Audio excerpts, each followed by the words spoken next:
വെളിപ്പാട് പുസ്തകം 22-ാമത്തെ അധ്യായമാണ് നമുക്ക് ശ്രദ്ധിക്കേണ്ടത്. 22-ാം അധ്യായം ഇങ്ങനെ നമുക്ക് തുറന്നു വയ്ക്കാം.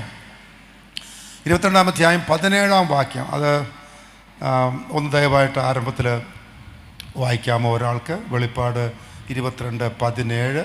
വരിക എന്ന ആത്മാവും മണവാട്ടിയും പറയുന്നു, കേൾക്കുന്നവനും വരിക എന്ന് പറയട്ടെ. ദാഹിക്കുന്നവൻ വരട്ടെ, ഇച്ഛിക്കുന്നവൻ ജീവജലം സൗജന്യമായി വാങ്ങട്ടെ. ഓൾറൈറ്റ്. വെളിപ്പാട് പുസ്തകം സംബന്ധിച്ച് പ്രധാനപ്പെട്ട പല മുഖപരമായ പരാമർശങ്ങളോ പഠനങ്ങളോ നല്ലതാണ്. പക്ഷേ ഇന്നിപ്പോൾ അതിലേക്കൊന്നും ഞാൻ നിങ്ങളെ ക്ഷണിക്കുന്നില്ല പ്രിയമുള്ളവരെ. പക്ഷേ എനിക്ക് പറയേണ്ടി വരുന്നു, ഈ വായിച്ച വേദവാക്യത്തെക്കുറിച്ച് സ്കോളേഴ്സ്, വേദപുസ്തക പഠിതാക്കളോ പണ്ഡിതന്മാരോ പറയുന്നൊരു പ്രയോഗമുണ്ട്.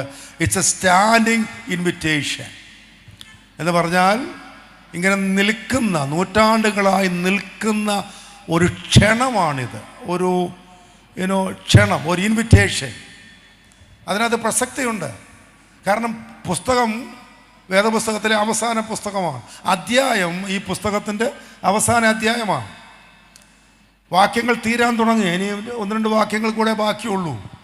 അതുകൊണ്ടാണ് പരിശുദ്ധാത്മാവ് ഒരു സ്റ്റാൻഡിങ് ഇൻവിറ്റേഷൻ പോലെ എല്ലാ കാലത്തുമുള്ള എപ്പേർപ്പെട്ടവരോടും പറയുന്നത് വരിക എന്ന്. എനിക്കറിയാം, ഈ കൺവെൻഷന് വേണ്ടി നിങ്ങൾ ബന്ധപ്പെട്ട് സഭ നോട്ടീസോ ഫ്ലയേഴ്സോ മറ്റ് സംവിധാനങ്ങളോ ഒക്കെ ചെയ്തു. ഇപ്പോൾ ഓൺലൈനിൽ കൊടുത്തിട്ടുണ്ടാവാം. ഒരുപാട് അഡ്വർടൈസ്മെൻ്റ് ഉണ്ടായിട്ടുണ്ട്. പരിസരത്തുള്ള ഒത്തിരി പേരെ തിരുസഭ ക്ഷണിച്ചോ. നമ്മുടെ സ്ഥിരം നടപടിയാണ്. അത് നിങ്ങളുടെ മാത്രം പ്രത്യേകതയല്ല. പതിറ്റാണ്ടുകളായി കർത്താവിൻ്റെ സഭ ജനത്തെ ക്ഷണിക്കും.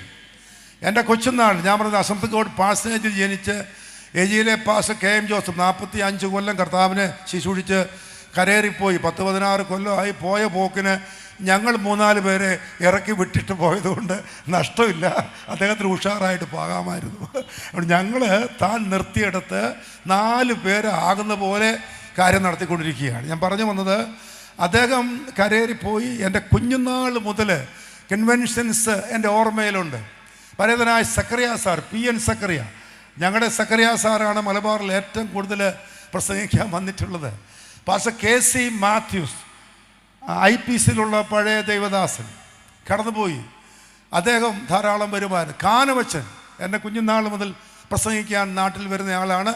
എൻ്റെ പേര് തനിക്ക് അറിയാമെന്നുള്ളത് എൻ്റെ അഭിമാനമാണ്. എപ്പോൾ കണ്ടാലും എൻ്റെ വീട്ടിൽ വിളിക്കുന്ന പേര് വിളിക്കും. അതെനിക്ക് സന്തോഷമാണ്. കാനവച്ചൻ എൻ്റെ പേര് ഓർത്തല്ലോ എന്നത്. അപ്പോൾ അക്കാലം മുതൽ കൺവെൻഷൻ, അന്ന് കൊച്ചു നോട്ടീസാണ്. നിങ്ങൾ ദേവദാസന്മാർ സീനിയേഴ്സിനൊക്കെ അറിയാം. ചെറിയ, അന്ന് ഈ കളറോ ഏർപ്പാടൊന്നും ഇല്ലല്ലോ. ചുമ്മാ ഒരു ചെറിയ സ്ക്വയറിൽ കഷ്ടിച്ച് ആ കല്ലത്തിനകത്ത് അടിച്ച് മഷിയൊന്നും തെളിയത്തില്ല. ചിലപ്പോൾ മഷി കൂടുതലാകും. പക്ഷെ അതേ ഉള്ളൂ അന്ന്.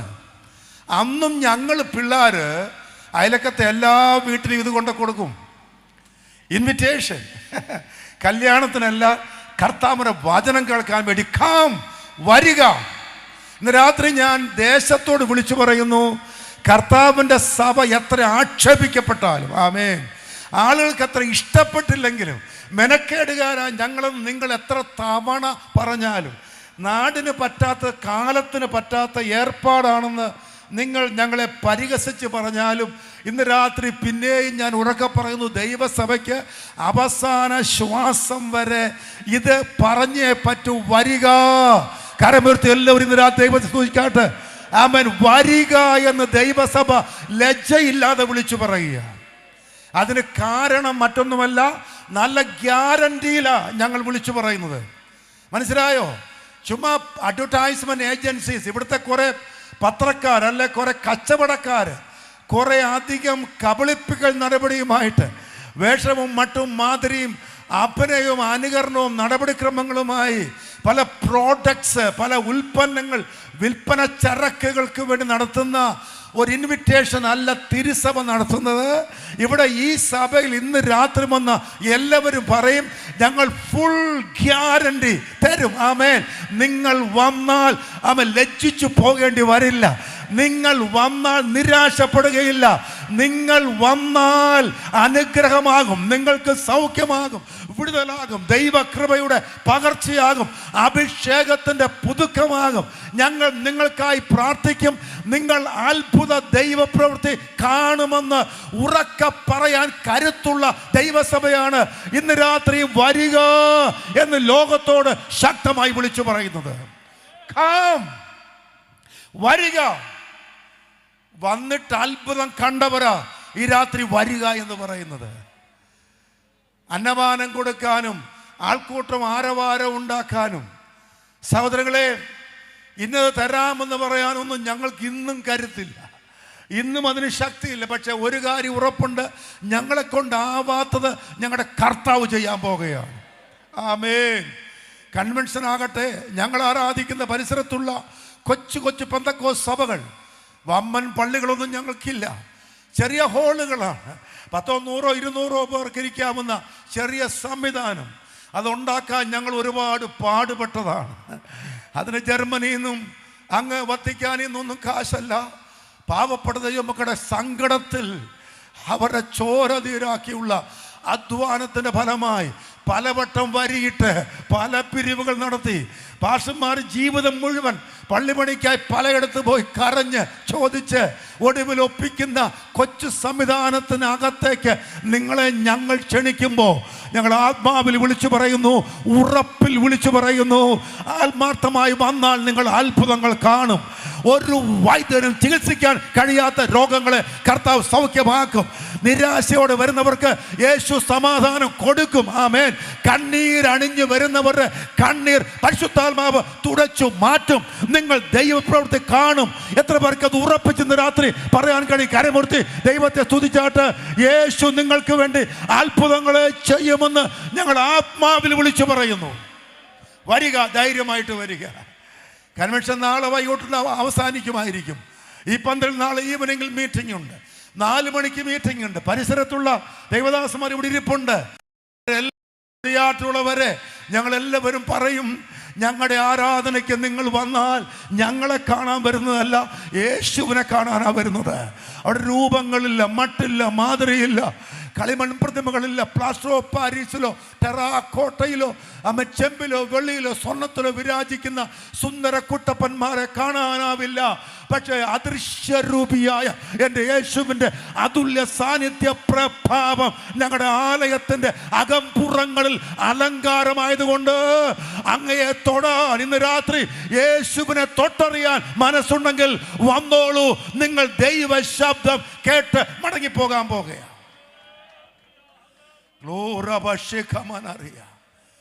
എൻ്റെ അപ്പൻ പാസ്റ്റർ KM ജോസഫ്, കൊരട്ടിയിൽ പാപ്പച്ചൻ എന്ന് വിളിക്കുന്ന പാലാ KM മാണിയുടെ അയലക്കത്ത് താമസിച്ചുകൊണ്ടിരുന്ന പൈക 7-ാം മൈലുകാരൻ. അദ്ദേഹത്തിൻ്റെ അപ്പൻ കൊരട്ടിയിൽ മത്തായി, മദ്യപൻ, വീട്ടിലൊരു സ്വസ്ഥതയും കൊടുക്കാത്തവൻ, വഴക്കാളി. പാലാ പട്ടണത്തിൽ പതിറ്റാണ്ടുകൾക്കപ്പുറത്ത് ഒരാൾക്കൂട്ടം കണ്ട് അവിടെ നിന്നപ്പോൾ പ്രസംഗമായിരുന്നു. കോട്ടയത്തു നിന്ന് 2 പേര് കാളവണ്ടിയിൽ വന്നിട്ട് ഏറ്റുപറഞ്ഞ പ്രസംഗം, പഴയ പ്രസംഗം. ആ പ്രസംഗത്തിനൊടുവിൽ യോഹന്നാന്റെ സുവിശേഷത്തിൻ്റെ ഒരു പ്രതി താൻ മേടിച്ചു. കാരണം തൻ്റെ സഭയിലൊന്ന് ബൈബിള് വായിക്കാൻ അനുവാദമില്ലായിരുന്നു. വേദപുസ്തകം വന്ന ആളുകൾക്ക് വായിച്ചുകൂടാ. തൻ്റെ പൗരാണിക സമുദായത്തിൽ വീട്ടിൽ കൊണ്ടുവച്ച് ആർത്തിയോടെ പഴയ മിലിറ്ററിക്കാരൻ തിരുവെഴുത്ത് വായിച്ചു. ഞാൻ എപ്പോഴും അത്ഭുതത്തോടെ ഓർക്കും, യോഹന്നാൻ 1-ാം അധ്യായം എനിക്ക് പോലും വായിച്ചാൽ വേണ്ടത്ര പിടികിട്ടത്തില്ല, സ്വല്പം ബുദ്ധിമുട്ടാണ്. നിങ്ങൾ വായിച്ചു നോക്ക്. തത്വശാസ്ത്രപരമായ ഒരു അധ്യായമാണത്. ആദ്യ ഭാഗങ്ങൾ 1-ാം അധ്യായം 1-ാം വാക്യം യേശുക്രിസ്തുവിൻ്റെ അസ്തിത്വത്തിൻ്റെ ലക്ഷണങ്ങൾ, യേശുവിൻ്റെ സഹാസ്തിക്യം, നിത്യാസ്തിക്യം, സ്വയാസ്തിക്യം, ഇങ്ങനെ പല കാര്യങ്ങൾ പറയുകയാണ്. വായിച്ചാൽ എളുപ്പമല്ല. പക്ഷേ കൊരട്ടി മത്തായി അത് വായിച്ചപ്പോൾ കർത്താവൊക്കെ മനസ്സിലാക്കി കൊടുത്തു. അതിനകത്ത് മദ്യപിക്കലെന്ന അധ്യായത്തിനകത്ത് എഴുതിയിട്ടില്ല. പക്ഷേ അന്ന് ആ ഒറ്റ അധ്യായം വായിച്ച് മദ്യപാനം നിർത്തി, പുകവലി നിർത്തി, അത്ഭുതങ്ങൾ കുടുംബത്തിൽ സംഭവിച്ചു. ആമേൻ. താമസിക്കാൻ ആൾക്കാർ സമ്മതിച്ചില്ല, അടിച്ചോടിച്ചു. 12 മക്കളെയും കൂട്ടി ആലുവ എന്ന് കരിവണ്ടി കയറി കോഴിക്കോട്ട് ഇറങ്ങി 40 കിലോമീറ്റർ നടന്ന് ചെമ്പനോട് എന്ന കുഗ്രാമത്തിൽ ചെന്ന് 5 ഏക്കർ കാട് മേടിച്ച് കഷ്ടപ്പെട്ട് അവിടെ പണിത് മക്കളെ വളർത്തി തൻ്റെ ആനവായം പുരയ്ക്കകത്ത് അസംതൃപ്തി ആരാധനയ്ക്ക് വേണ്ടി ഒരു സംവിധാനം ചെയ്തു കൊടുത്തു. അത് ഞങ്ങൾക്ക് അനുഗ്രഹമായി മാറി, ഞങ്ങൾക്ക് നന്മയായി മാറി. ഇന്ന് രാത്രി ഈ വചനം പറയുമ്പോൾ ഞങ്ങൾ ഒരു ഫിലോസഫി അല്ല വിളിച്ചു പറയുന്നത്, ഒരു സിദ്ധാന്തം അല്ല ഉറക്കെ പറയുന്നത്, ഒരു തത്വശാസ്ത്രത്തിൻ്റെ പഠിപ്പിക്കപ്പെട്ട ഭാഗത്തിൻ്റെ അർത്ഥശൂന്യമായ ആവർത്തനമല്ല ഞങ്ങളുടെ പ്രസംഗം. ഇന്ന് രാത്രി അനുഭവത്തിൽ ചാലിച്ച കാര്യങ്ങൾ ഞങ്ങൾ ഉറക്കെ പറയുന്നു. ഞങ്ങൾ ജീവിക്കുന്നത് ദൈവത്തിൻ്റെ അത്ഭുതത്താലാണ്. ഇന്ന് രാത്രി ദൈവസഭയിൽ വരൂ, ആരാധിക്കാൻ വരൂ. നിങ്ങൾ അത്ഭുതം കാണാതിരിക്കുകയില്ല. കരങ്ങളെ തട്ടി എല്ലാവരും ദൈവത്തെ ആരാധിക്കട്ടെ. കരങ്ങളെ ചേർത്തടിച്ച് ഇന്ന് രാത്രി എല്ലാവരും ശക്തമായി ദൈവത്തെ ആരാധിക്കട്ടെ. അനുഭവമുള്ള എല്ലാവരും ദൈവത്തെ ആരാധിക്കട്ടെ. യേശു തൊട്ടവർ ദൈവത്തെ ആരാധിക്കട്ടെ. അത്ഭുതങ്ങൾ വെളിപ്പെട്ടവർ ദൈവത്തെ ആരാധിക്കട്ടെ. ദൈവ ശബ്ദം കേട്ടവർ ഈ രാത്രി മടിക്കാതെ കർത്താവിനെ ആരാധിക്കട്ടെ.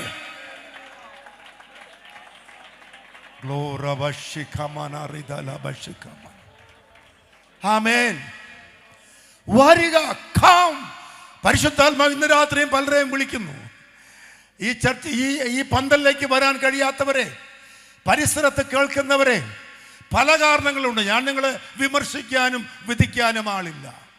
ചിലപ്പോൾ ഇവിടെ ഒന്ന് കയറി ഇറങ്ങിയാൽ മതി, അന്നേരം നടപടി എടുക്കപ്പെടുന്ന സാഹചര്യമുണ്ട്. എനിക്കറിയാമല്ലോ. ദൈവമക്കളോട് കൈ കൊടുത്താൽ ഉടനെ ആൾക്കാർ തെറ്റിദ്ധരിക്കും. ഉണ്ട്, സാഹചര്യങ്ങളുണ്ട്. പക്ഷെ ഇന്ന് രാത്രി പരിശുദ്ധാത്മാവ് നിങ്ങളെ വിടാതെ പിന്തുടർന്ന് വിളിച്ചുകൊണ്ടിരിക്കുക. ഞങ്ങൾ എപ്പോഴും വിളിക്കത്തില്ല, പക്ഷെ ആത്മാവ് നിങ്ങളെ വിടില്ല. ഈ രാത്രി ദൈവ ശബ്ദം ശക്തമായി ഞാൻ വിളിച്ചു പറയുന്നു. ആത്മാവിൻ്റെ ശക്തമായ പ്രവൃത്തി നിന്റെ അന്തരാളത്തിൽ ഈ രാത്രി ഒരു വ്യക്തതയിലേക്ക് വരുത്താൻ പോകുകയാണ്. വരിക, പ്രശ്നങ്ങളുടെ പരിഹാരത്തിനായി, സമാധാനത്തിനായി, സന്തോഷത്തിനായി, മദ്യപാന കെട്ടുകൾ പൊട്ടുവാനായി, അന്ധകാരത്തിൻ്റെ ആധിപത്യങ്ങൾ തകരാനായി. ആമേൻ. ഇന്ന് രാത്രി വരിക എന്ന് പരിശുദ്ധാത്മാവ് ശക്തമായി വിളിച്ചുകൊണ്ടിരിക്കുകയാണ്. വെളിപ്പാട് പുസ്തകം ന്യൂ ടെസ്റ്റമെന്റിലെ ഏക പ്രവചന പുസ്തകമാണെന്ന് നിങ്ങൾക്കറിയാം. ആ പുസ്തകത്തിലെ പ്രവചന സൂക്തങ്ങളെ പ്രധാനമായിട്ട് 3 കാറ്റഗറിയിൽ പെടുത്തിയാണ് വേദശാസ്ത്രിമാർ പഠിപ്പിക്കാറ്. പ്രവചനത്തിൻ്റെ ആകത്തുക. 1, വ്യക്തിഗത ഭാവി. 2, ലോകത്തിൻ്റെ ഭാവി. 3, തിരുസഭയുടെ ഭാവി.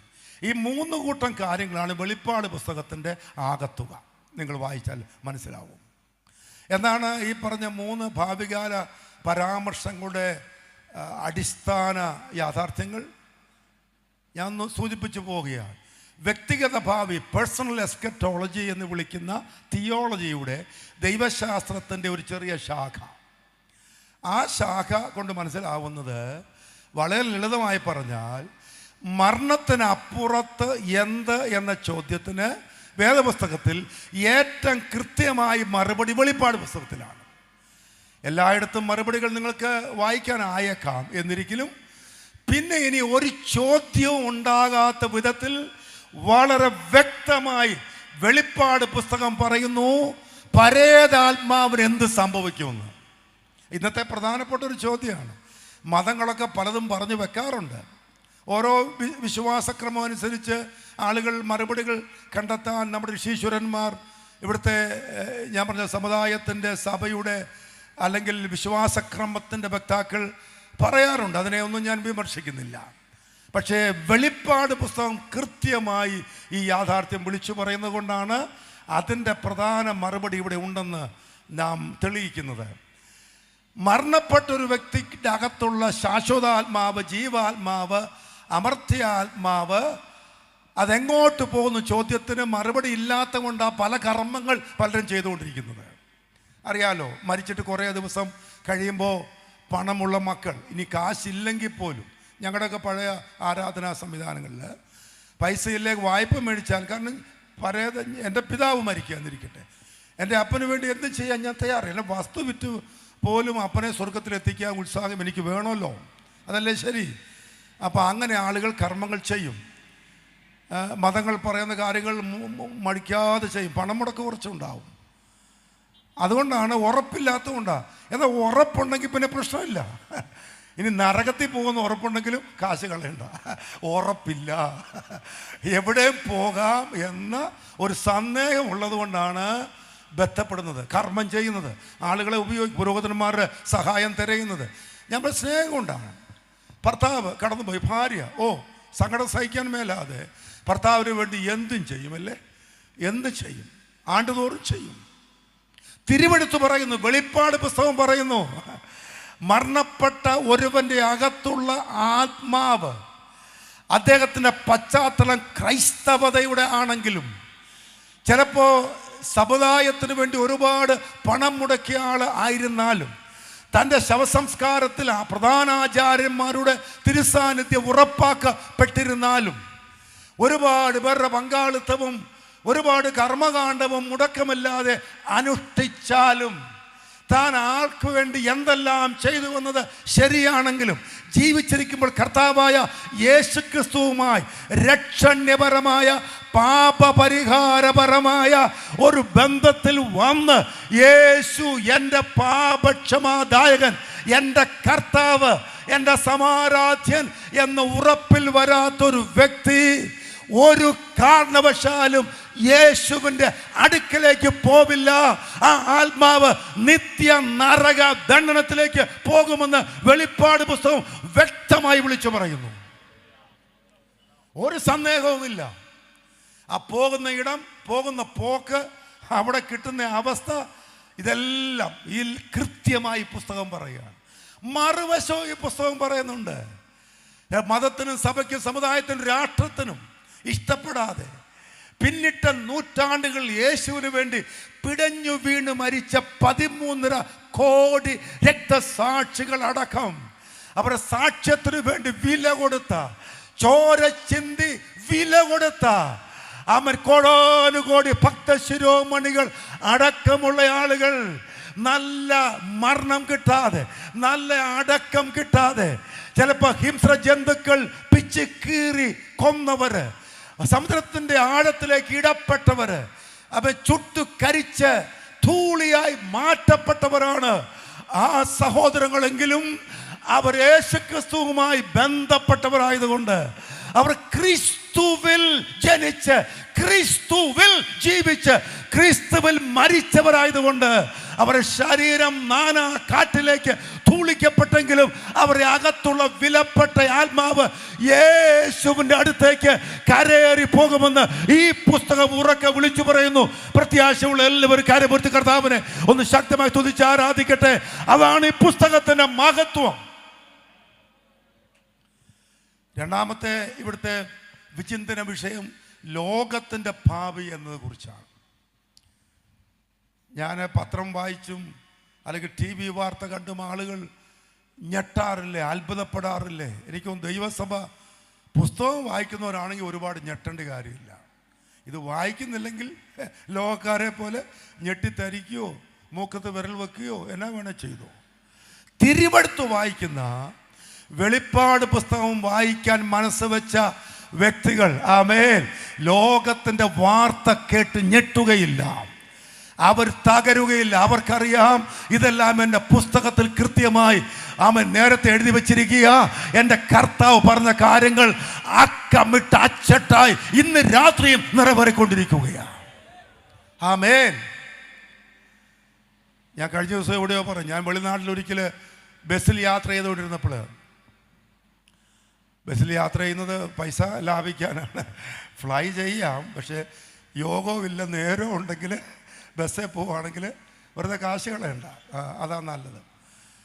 അങ്ങനെ പോയപ്പോൾ ഒരിക്കൽ ഞാൻ ഇരുന്ന സീറ്റിന് തൊട്ടടുത്ത് പ്രായമുള്ള ഒരു അമ്മച്ചി, ഞാൻ 8-10 കൊല്ലം മുമ്പത്തെ കാര്യം പറയുക, അവർ ആഫ്രോ അമേരിക്കൻ വംശജയായ ഒരമ്മച്ചി ഇരുന്നു. അവിടുത്തെ സീറ്റിംഗ് അറേഞ്ച്മെൻറ്റ് അങ്ങനെയാണ്. നമ്മുടെ നാട്ടിലെ കൂട്ട് സ്ത്രീകൾ പുരുഷന്മാരെന്നും പറഞ്ഞുള്ള വിഭജനമൊന്നുമില്ല. സീറ്റ് അലോട്ട്മെൻറ്റ് ഇവിടെ ഇപ്പോൾ അങ്ങനെയാണല്ലോ അല്ലേ, അലോട്ട് ചെയ്ത കമ്പ്യൂട്ടറൈസ് അലോട്ട്മെൻറ്റ്.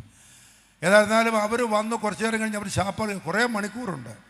ഭക്ഷണ പൊതിയെടുത്തു, അത് കഴിച്ചു. ഞാൻ കഴിച്ചില്ല, കാരണം എനിക്കില്ലാഞ്ഞു. അതുകൊണ്ട് ഞാൻ ഓർത്ത് ചെന്ന് എന്നിട്ട് എവിടെയെന്ന് വെച്ചാൽ കഴിക്കാം. വെളിനാട്ടിലൊക്കെ പോയാൽ അങ്ങനെ കൃത്യമായിട്ട് കഴിക്കണമെന്ന് നിർബന്ധമൊന്നുമില്ല, ഒത്തു. ഓളെ അവരെ ഭക്ഷണമൊക്കെ കഴിച്ചു. അങ്ങനെ എന്നോട് മിണ്ടിയൊന്നുമില്ല, ഞാനും മിണ്ടിയില്ല. അങ്ങനെ കയറി മിണ്ടാനൊന്നും പാടില്ല പൊതുവേ. ഓൾറൈറ്റ്. അങ്ങനെ ഇരുന്ന് കുറച്ച് കഴിഞ്ഞപ്പോൾ ഒരു പുസ്തകം എടുത്ത് അവർ വായിക്കാൻ തുടങ്ങി. നമ്മുടെ കൂട്ടി ഇങ്ങനെ അങ്ങോട്ട് നോക്കുന്നു ഭംഗിയല്ല ആ രാജ്യത്ത്. അതുകൊണ്ട് ഞാൻ നോക്കിയില്ല. എന്നാലും നോക്കണമല്ലോ. അതുകൊണ്ട് ഞാൻ ചെറിയൊരു അഡ്ജസ്റ്റ്മെൻറ്റിൽ ആ പുസ്തകം എന്നാന്ന് ഒന്ന് നോക്കി. എനിക്ക് നന്നായി മനസ്സിലായി അത് എൻ്റെ പുസ്തകം തന്നെയാണ്, എൻ്റെ ബാഗിലിരിക്കുന്ന പുസ്തകം തന്നെയാണ്. അടുത്ത ചില മണിക്കൂറുകൾ ദൈവസഭ ശ്രദ്ധിക്കണം ഞാനീ പറയുന്നു.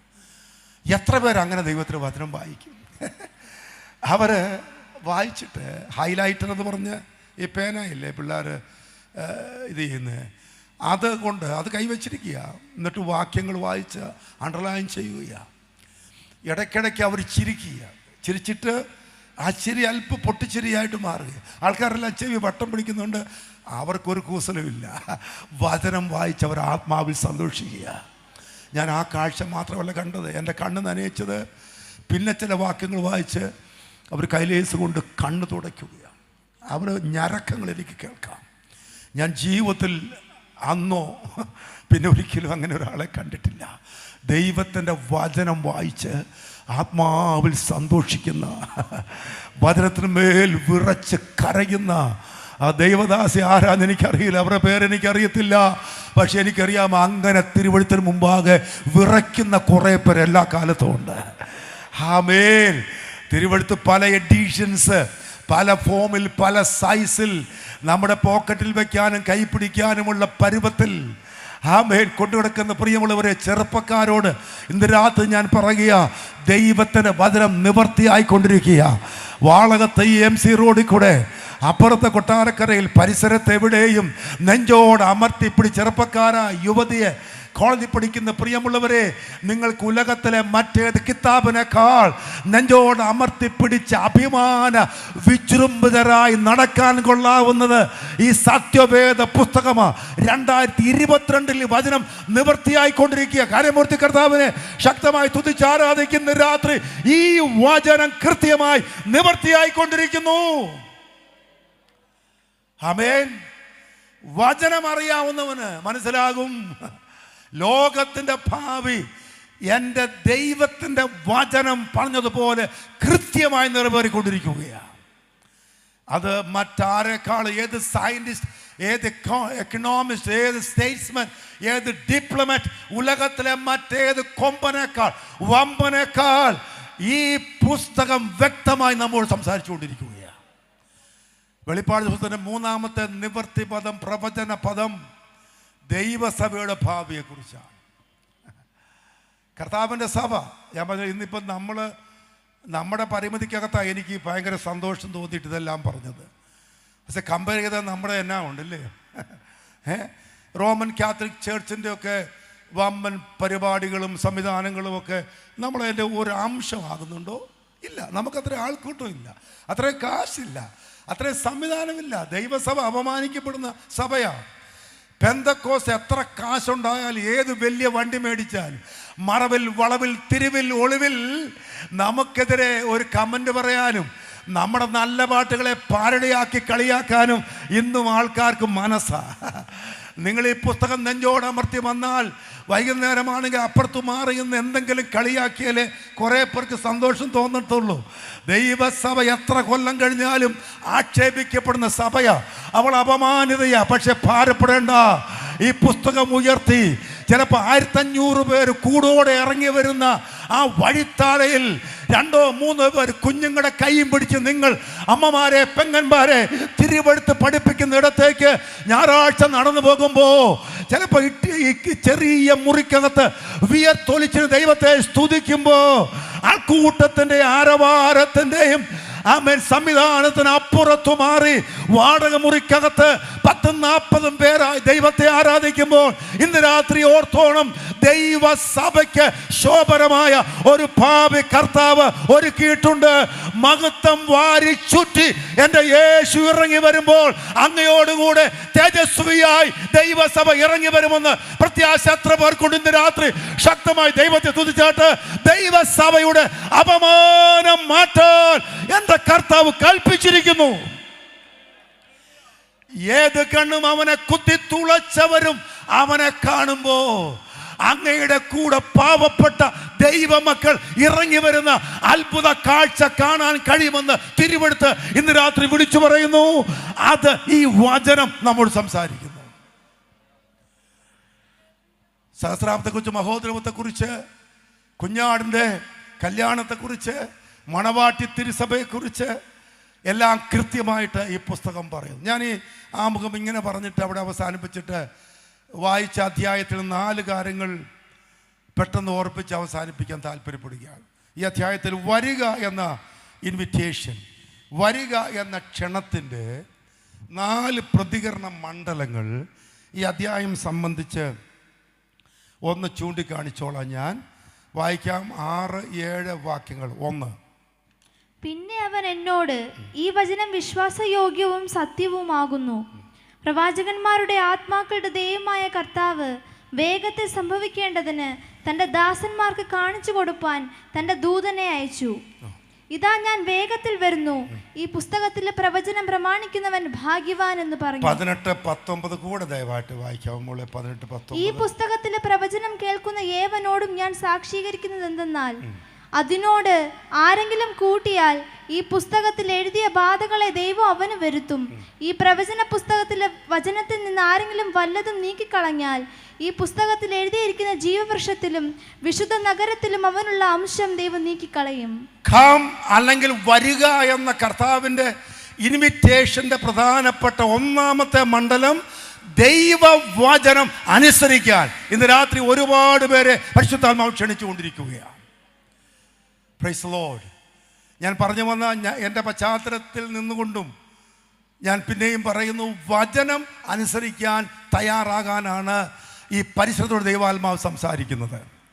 ഇവിടെയുള്ള കൊച്ചു കൊച്ചു ദൈവസഭകൾ, ഞാൻ പറഞ്ഞല്ലോ, എണ്ണവും വണ്ണവും പൊണ്ണക്കാര്യവും ഇല്ലാത്ത കൊച്ചു കൊച്ചു ആരാധനാ സംഘങ്ങളുടെ മുഖമുദ്ര വചനത്തിൻ്റെ അനുസരണമാണ്. നമ്മുടെ കുടുംബത്തിൽ അത്ഭുതം ചെയ്യുന്നത് ദൈവത്തിൻ്റെ വചനമാണ്.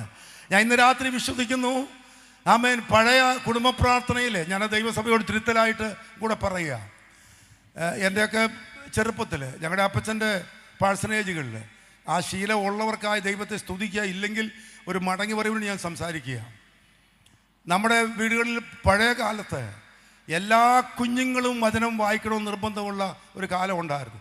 മക്കൾ 5-6 പേരുണ്ടെങ്കിൽ എല്ലാവരും പുസ്തകത്തിൻ്റെ ഒരു ഭാഗം വായിച്ചിരിക്കണം, അല്ലേ?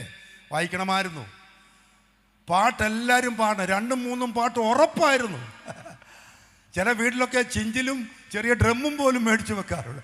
അടിച്ച് തകർത്താണ് വൈകിട്ടത്തെ പ്രാർത്ഥന. ഞാൻ വെറുതെ പറയല്ല, ഞങ്ങൾക്ക് എല്ലാവർക്കും വീട്ടിൽ അങ്ങനെ ഒരു സംവിധാനം ഉണ്ടായിരുന്നു. ബൈബിൾ തെറ്റിച്ച് വായിച്ചാൽ അപ്പച്ചൻ ഒരു ചൂരിലും കൊണ്ടായിരിക്കുന്നു. എല്ലാ വീട്ടിലും അങ്ങനെ ഇരിക്കണമെന്നില്ല, അടി പറ്റിക്കും. ഉറപ്പാണ്. നിർബന്ധമാണ് ബൈബിൾ വായന. എല്ലാ കുഞ്ഞു പോലും കൊഞ്ചിക്കുഴയുന്ന അധരം കൊണ്ട് ആകുന്ന പോലെ പ്രാർത്ഥിക്കണമെന്ന് നിർബന്ധമുള്ളൊരു കാലം ഉണ്ടായിരുന്നു.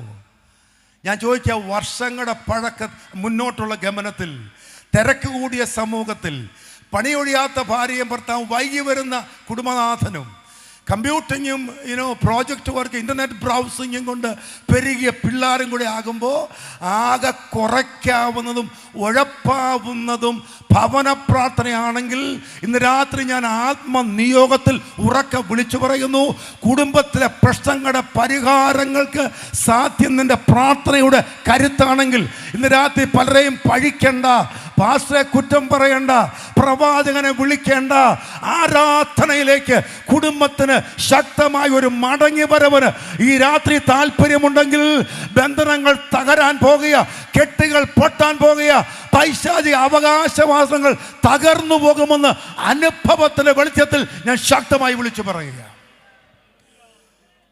എൻ്റെ കുടുംബത്തിൽ ഞാനും ഭാര്യയും മാത്രമേ ഇപ്പോൾ ഉള്ളൂ. തൊട്ടടുത്ത് ഇതര മതസ്ഥരായ ആൾക്കാരാണ്, ഞങ്ങൾക്ക് സ്നേഹമുള്ള അയൽക്കാർ. ഒരു വശത്ത് നല്ല വ്യത്യാസമുള്ള മതസ്ഥരാണ്. പക്ഷേ കർത്താവ് അവിടെ വീട്ടിൽ പോയി സുവിശേഷമൊക്കെ ഞങ്ങൾ പറഞ്ഞിട്ടുണ്ട്. എൻ്റെ ഭാര്യ പലതവണ പോയി വചനം ആ സഹോദരനോട് പറഞ്ഞിട്ടുണ്ട്. ഇന്ന് ഞങ്ങളുടെ പ്രതീക്ഷ, ഞങ്ങൾ വൈകുന്നേരം ഇന്നിപ്പം ഞാൻ വീട്ടിലില്ലല്ലോ, വീട്ടിൽ ഉള്ളപ്പം 1 മിനിറ്റ് പോലും തെറ്റാതെ 8 മണിക്ക് പ്രാർത്ഥനയ്ക്ക് ഞങ്ങൾ ഇരിക്കും. എൻ്റെ ഈ തൊണ്ട കൊണ്ട് പാടിയാൽ ശരിയാകത്തില്ല, പാട്ടുകാർക്കറിയാം. പക്ഷേ ഞാൻ പാടാതൊന്നും ഇരിക്കത്തില്ല. ശരിക്ക് നീട്ടിപ്പാടും, ഞങ്ങൾ ഉറക്കപ്പാടും.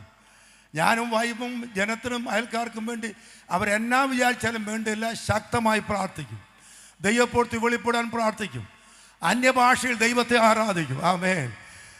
പ്രായം കൂടിയൊന്നും ഞാൻ പഴയ ഭാഷ ഒന്നും നോക്കത്തില്ല. എനിക്ക് ഞായറാഴ്ച പള്ളി വരുമ്പോൾ മാത്രമല്ല അന്യഭാഷ വരുന്നത്. ഡ്രമ്മും കീബോർഡും പിള്ളേരും മീട്ടുമ്പോഴല്ല ഇത് ഇളകി വരിക. ആമേൻ. എൻ്റെ അകത്ത് കർത്താവ് പകർന്ന അഭിഷേകം. പുല്ലൂർ ബൈബിൾ 972 വന്ന മലബാറുകാരനായി ഞാൻ അഭിഷേകം പ്രാപിക്കാതെ സങ്കടപ്പെട്ട് നെഞ്ചത്തടിച്ച് കരഞ്ഞിട്ട് രാവിലെ പാക്ക് ചെയ്ത് വീട്ടിൽ പോകാൻ തയ്യാറായപ്പോൾ പാസ്റ്റർ CJ സാമുവൽ, പത്താകുടി പാസ്റ്റർക്കറിയാം, PP ജെയിംസ്, KJ മാത്യു ഒരുമിച്ച് ഒരു രാത്രി മുഴുവൻ കരഞ്ഞപ്പോൾ സ്വർഗം കനിവോടെ ഞങ്ങളുടെ മേൽ പകർന്ന അഭിഷേകത്തിൻ്റെ കരുത്താണ് 44-ാം കൊല്ലവും എന്ന മേൽ വ്യാപരിക്കുന്നതെന്ന് സന്തോഷത്തോടെ ഉറക്കെ പറഞ്ഞിട്ട്, നഷ്ടങ്ങൾ ഒരുപിടി ഭവിച്ച എനിക്ക് ഇന്ന് രാത്രി നഷ്ടമില്ലാതെ അകത്ത് കർത്താവ് പകർന്നു തന്ന അഭിഷേകത്തിൻ്റെ ബലത്തിൽ ഞാൻ വിളിച്ചു പറയുന്നു, നിന്റെ പ്രശ്നത്തിന് പരിഹാരം ആരാധനയാണ്, പ്രാർത്ഥനയാണ്, വചനമാണ്. വചനം അനുസരിച്ചാൽ ദൈവ പ്രവൃത്തി കുടുംബത്തിൽ വെളിപ്പെടും. ഈ രാത്രി കരമൂർത്തി എല്ലാവരും ഒന്നുകൂടെ സമർപ്പിച്ചാട്ട് ഒരു മടങ്ങി വരവ് ദൈവം തരട്ടെ, ഒരു മടങ്ങി വരവ് തരട്ടെ. ഈ തലമുറയിൽ അഭിഷേകത്തിന്റെ വ്യക്താക്കളായി ദൈവസഭയെ കർത്താവ് മാറ്റട്ടെ. വചനമനുസരിക്കാൻ ഈ രാത്രി വാളകം പരിസരത്തെ പരിശുദ്ധാത്മാവ് ശക്തമായി ക്ഷണിക്കുകയാണ്. കുടുംബത്തിൽ ദൈവദാസന്മാർ വന്ന് പ്രാർത്ഥിച്ച അത്ഭുതങ്ങൾ കണ്ടവരെ, കുഞ്ഞുങ്ങൾക്ക് പ്രയാസമുണ്ടായപ്പോൾ പഠിക്കാൻ വേണ്ടി പോകാൻ നേരത്ത്, വിവാഹം വൈകിയപ്പോൾ, പെട്ടെന്നൊരു അസുഖം വന്നപ്പോൾ ഉപദേശി ഒന്ന് ഓടി വരണം എന്ന് പറഞ്ഞ് അനേക പാവപ്പെട്ട ദൈവദാസന്മാർ വീട്ടിൽ വന്ന് പ്രാർത്ഥിച്ച് വചനം പറഞ്ഞ് അമ്മച്ചിമാർ കയറിയിറങ്ങി കരഞ്ഞ് അപ്പോഴെല്ലാം ദൈവമുമ്പാകെ സമർപ്പിച്ച് പ്രാർത്ഥനയ്ക്ക് ഫലമുണ്ടെന്ന് ഏറ്റു പറഞ്ഞിട്ട് പലരെയും ഭയപ്പെട്ട് പലതിനെയും ഭയപ്പെട്ട് ഇന്ന് രാത്രി വചനം വ്യക്തമായി ബോധ്യപ്പെട്ടിട്ട് ആത്മരക്ഷ എന്തെന്ന് അറിഞ്ഞിട്ട് വിശ്വാസ സ്ഥാനം സത്യമാണെന്ന് തിരിച്ചറിഞ്ഞിട്ട് ദൈവാത്മാവ് ഇടപെട്ടിട്ട് ഇന്ന് രാത്രി ഭയപ്പെട്ട് മാറി നിൽക്കുന്നവരെ പരിശുദ്ധാത്മാവ് ശക്തമായി ദൂത് പറയുന്നു, വരിക, വചനം അനുസരിക്കാൻ വരിക. ആമേൻ. തിരുവഴുത്ത് അനുസരിച്ചതിൻ്റെ നന്മയാണ് ഞങ്ങളെല്ലാം അനുഭവിച്ചുകൊണ്ടിരിക്കുന്നത്. ഈ ക്രൈസ്തവ സഭയെക്കുറിച്ച് പൊതുവെ ആളുകൾക്ക് എത്രത്തോളം അതിനെക്കുറിച്ച് പഠനമുണ്ടായിട്ടുണ്ടെന്ന് എനിക്ക് അറിയത്തില്ല. ഈ പെന്തക്കോസ്, ഞങ്ങളുടെ പെന്തക്കോസ്, ഞാൻ അങ്ങനെയൊക്കെ പറയട്ടെ, പെന്തക്കോസ് പൂർണ്ണമാണെന്ന് ഞാൻ വിശ്വസിക്കുന്നില്ല. പാസ്റ്റർമാരെ നിങ്ങൾ ക്ഷമിക്കണം, പെന്തക്കോസ് കംപ്ലീറ്റ് ആണെന്ന് എനിക്ക് വിശ്വാസമില്ല. ഇനിയും വെളിപ്പാടുകൾ കിട്ടാനുണ്ടെന്നാണ് ഞാൻ വിശ്വസിക്കുന്നത്. പക്ഷേ ഇപ്പം നിലവിലുള്ളതിൽ ഏറ്റവും മികച്ച വെളിപ്പാടിലാണ് ദൈവസഭ നിൽക്കുന്നത്. മാളികമുറിയിലേക്ക് മൊത്തത്തിൽ മടങ്ങാൻ പറ്റിയിട്ടില്ല. ആദിമസഭയിലേക്ക് കൃത്യമായി മടങ്ങിയെന്ന് ഞാൻ അഭിമാനിക്കുന്നില്ല. പക്ഷെ മടങ്ങാൻ വേണ്ടി ഒരു പരിശ്രമം ദൈവസഭയ്ക്കുണ്ട്. സഹോദരങ്ങളെ, ആ ചരിത്രം പറഞ്ഞാൽ എനിക്ക് നേരം പോകുമെങ്കിലും കേരളത്തിൽ വചനം അനുസരിക്കാൻ തയ്യാറായിട്ടാ പെന്തക്കോസ്ത് വരെ എത്തി നിന്നതെന്ന് എനിക്കൊന്ന് പറയാൻ, ഓടിച്ചു പറയാൻ സന്തോഷമുണ്ട്. 9 നൂറ്റാണ്ട് കേരളത്തിലുണ്ടായിരുന്ന സഭ, ശ്രദ്ധിക്കണം എല്ലാവരും, അത് റോമൻ കത്തോലിക്ക സഭയൊന്നുമല്ല. ആദ്യത്തെ 9 നൂറ്റാണ്ട് ഇന്ത്യയിൽ ഉണ്ടായിരുന്ന ഏക സഭ കൽദായ സുറിയാനി സഭയാണ്.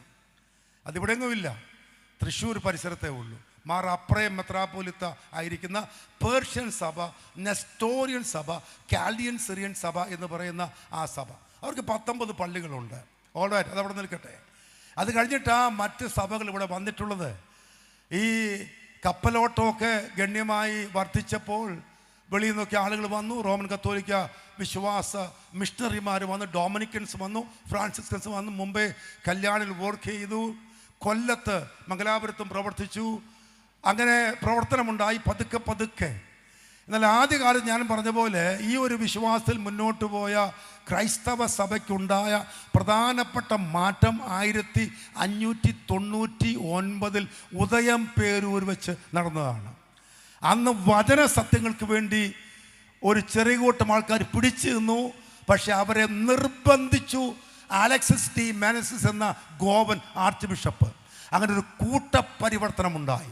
പക്ഷെ വചനം അറിഞ്ഞ കുറേ പേര് 1653 മട്ടാഞ്ചേരി എന്ന സ്ഥലത്ത് ഒരു വലിയ കൽക്കുരിശിൽ നീളമുള്ള ആലാത്തുകൾ കെട്ടി ഒരു സത്യപ്രതിജ്ഞ ചെയ്ത് മടങ്ങി വന്നു. അത് വചനത്തിനായി ദൈവസഭ എടുത്ത ചരിത്രത്തിലെ ഒന്നാമത്തെ പ്രധാനപ്പെട്ട തീരുമാനമാണ്, വചന സത്യങ്ങൾക്ക് വേണ്ടി. അവിടെ കൊണ്ട് തീർന്നില്ല.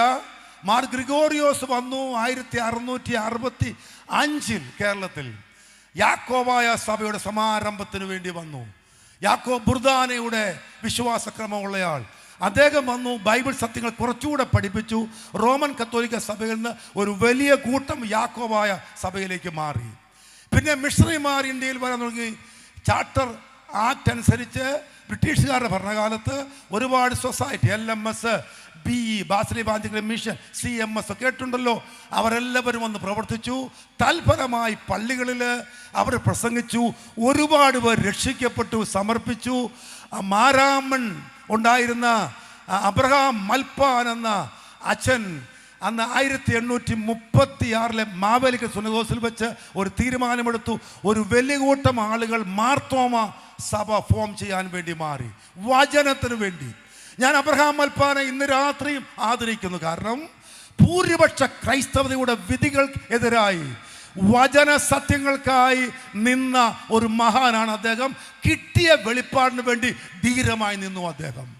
പക്ഷേ വെളിപ്പാട് തീർന്നില്ല. പിന്നെ മിഷണറിമാർ ഇവിടെ വന്നു. വിശ്വാസ സ്നാന ഉപദേശം മിസ്റ്റർ ഗ്രെഗ്സൺ പഠിപ്പിച്ചു. അങ്ങനെ അദ്ദേഹം പഠിപ്പിച്ച ഉപദേശ വിഷയങ്ങൾക്ക് വേണ്ടി സ്നാനപ്പെടാൻ കുറേ പേർ തയ്യാറായി. 1898 കുമ്പനാട് വേർപാടുകാരുടെ ഒന്നാം സഭായോഗം ആരംഭിച്ചു. സ്നാനപ്പെട്ട കുറേ പേർ രംഗത്ത് വന്നു. അത് വചനത്തിന് വേണ്ടിയുള്ള 4ാമത്തെ മാറ്റമായിരുന്നു. തീർന്നില്ല വചനത്തിനായിട്ടുള്ള സമർപ്പണം. ആ മുന്നേറ്റത്തിൻ്റെ ഒടുവിൽ മിസ്റ്റർ ജോർജ് ബർഗ് എന്ന ഒരു മിഷണറി, അഭിഷേകം പ്രാപിച്ച മിഷണറി, അമേരിക്കയിൽ നിന്ന് ബാംഗ്ലൂരിൽ വന്നു. അദ്ദേഹത്തെ പ്രസംഗിക്കാനും വിളിച്ചു. കൊട്ടാരക്കര വേർപാട് കൺവെൻഷന്, തൃക്കണമംഗൽ. ആ കൺവെൻഷനിൽ അദ്ദേഹം പ്രസംഗിച്ചു. പരിശുദ്ധാത്മസാന ദൂതുകൾ പറഞ്ഞു. എല്ലാവർക്കും ഇഷ്ടപ്പെട്ടില്ല. പ്രസംഗം നിർത്തേണ്ടി വന്നു. വിളക്കുടി വന്നു പ്രസംഗിച്ചു, പുല്ലൂർ പ്രസംഗിച്ചു, ചാലിയക്കര പ്രസംഗിച്ചു, മടങ്ങിപ്പോയി. 1913 റോബർട്ട് എഫ് കുക്ക് എന്ന ദൈവദാസനുമായിട്ട് അദ്ദേഹം വന്നു, പ്രവർത്തിച്ചു. തുവയൂര് ആദ്യത്തെ പെന്തക്കോസ് സഭ സംസ്ഥാപിച്ച് ചരിത്രം അവസാനിപ്പിക്കുകയാണ്. പെന്തക്കോസ് മുന്നേറ്റം വചനത്തിൻ്റെ കേരളത്തിലെ 5ാമത്തെ മാറ്റമാണ്. ഈ രാത്രി ഞാൻ ഈ ചരിത്രം പറഞ്ഞത് എന്തിനാണെന്നറിയാമോ? സ്ഥാനം കിട്ടാത്ത കൊണ്ട്, മാനം കിട്ടാത്ത കൊണ്ട്, കപ്പ്യാരാക്കാത്ത കൊണ്ട്, പെണ്ണെ കെട്ടിക്കാത്ത കൊണ്ടൊന്നും മാറി വന്നവരല്ല ദൈവസഭ. ആമേൻ, ആമേൻ. പട്ടിണി മാറ്റാൻ വന്നവരല്ല, പട്ടിണി സഹിക്കാൻ വേർപെട്ടവരാണ്. ആമേൻ. ഞാൻ ചിലപ്പോൾ ഓർക്കും, പാസ്റ്റർമാരെ, എൻ്റെയൊക്കെ പഴയ സഭയിൽ വെള്ളകാലത്ത് നേർച്ചപ്പെട്ടിയിൽ ഒരു ചില്ലറ പൈസ എറിഞ്ഞു കൊടുത്താൽ മതി, അത് വേറെ കാശിന് ഒരു ചെലവുമില്ലായിരുന്നു. പെന്തക്കോസ്തി വന്ന് പിരിവിൻ്റെ കൂടല്ലേ പിരിച്ച് ഞങ്ങളും മടുത്തു, നിങ്ങളും മടുത്തു. വേലയ്ക്ക് കൊടുക്കാൻ ബാക്കി ഏത് സഭയേക്കാൾ അവസരവും ആവശ്യമുള്ളത് പെന്തക്കോസ്ത് സഭയിലാണ്. വേലയ്ക്ക് കൊടുത്ത നന്മ ഏറ്റവും പ്രാപിച്ചത് ദൈവത്തിൻ്റെ മക്കളാണ്. കരമൂർത്തി കർത്താവിനെ ഒന്ന് ശക്തമായി തുതിച്ചാരാധിച്ചാട്ട്. ഇന്ന് രാത്രി മറ്റൊന്നിനും വേണ്ടിയല്ല, ആരോട് ഉടക്കിയിട്ടല്ല, ആരോട് എതിർത്തിട്ടല്ല, വാടകയ്ക്കെടുത്ത കൊച്ചുമുറിക്കകത്ത് നോക്കൂ, പിതാക്കന്മാർ പണം മുടക്കി കല്ല് ചുമന്നു പണിത വമ്പൻ പള്ളികളെ വിട്ട് കരഞ്ഞോണ്ടിറങ്ങിപ്പോന്നിട്ട് വാടകമുറിക്കകത്ത് നമസ്കരിക്കാൻ തയ്യാറായ ദൈവസഭ വില കൊടുത്തവരാണ്. മറ്റൊന്നിനും വേണ്ടിയല്ല, വചനമനുസരിച്ച് ദൈവത്തെ ആരാധിക്കണം. കരമുയർത്തി എല്ലാവരും പിന്നെയും സമർപ്പിച്ചാട്ട്. ഇന്ന് രാത്രി വചനത്തിനായി എത്ര പേർ നിൽക്കും? വചനം എത്ര പേർ അനുസരിക്കും? വചനം അനുസരിക്കുക എന്ന് പരിശുദ്ധാത്മാവ് ശക്തമായി ദൂത് പറഞ്ഞുകൊണ്ടിരിക്കുകയാണ്. എല്ലാ മാന്യ കേൾവിക്കാരെയും സർവാത്മന ബഹുമാനിച്ചുകൊണ്ട് നിങ്ങളുടെ വ്യത്യസ്ത വിശ്വാസാചാരങ്ങളെ ഒരു തരിമ്പ് പോലും വിമർശിക്കാതെ ഞാൻ പക്ഷേ വചനം വിളിച്ചു പറയുന്നു. പരിശുദ്ധ ആത്മാവും തിരുസഭയും വചനം അറിഞ്ഞവര്, വചനം കേട്ടവര്, വചനം സത്യമെന്ന് ബോധ്യപ്പെട്ടവരോട് ഇന്ന് രാത്രി സംസാരിക്കുന്നു. അവൻ ആലയം നോക്കാതെ, ദേവാലയം നോക്കാതെ, ആചാര്യന്മാരെ നോക്കാതെ, വേഷഭൂഷാദികൾ നോക്കാതെ, ആടയാഭരണങ്ങൾ നോക്കാതെ ഇന്ന് രാത്രി ആകാശ ഭൂമികൾ മാറിപ്പോയാലും വള്ളിയെങ്കിലും പുള്ളിയെങ്കിലും മാറിപ്പോകാത്ത വാഴ്ത്തപ്പെട്ട ഈശോ മിശിഹായും ശീഹന്മാരും എനിക്ക് വേണ്ടി ആത്മാവിൽ കോറിയിട്ട ഈ സത്യവചനം ലോകത്തിലെ മറ്റേത് തീട്ടൂരങ്ങളെക്കാൾ, മറ്റേത് ഭൂളാകളെക്കാൾ, മറ്റേത് കൽപ്പനകളെക്കാൾ, മറ്റേത് ഉത്തരവുകളെക്കാൾ ദൈവത്തിന്റെ വചനം ഞാനും എൻ്റെ കുടുംബവും അനുസരിക്കുമെന്ന് ഇന്ന് രാത്രി സമർപ്പിക്കുവാൻ പരിശുദ്ധാത്മാവ് പലരോടും ശക്തമായി ബുദ്ധി ഉപദേശിച്ചുകൊണ്ടിരിക്കുകയാ. വചനം അനുസരിക്കാൻ മുന്നോട്ട് വരിക. അത് ഞങ്ങളുടെ മാന്യ കേൾവിക്കാർക്ക് ഒരു അനുഗ്രഹമായി തീരാൻ പോകുകയാണ്. Praise the Lord. സഭയോ സമ്പ്രദായമോ സംവിധാനമോ സംഘടനാബലമോ ഭരണഘടനയോ വിശ്വാസ പ്രമാണമോ ഒന്നുമല്ല ഞാൻ സംസാരിക്കുന്നത്.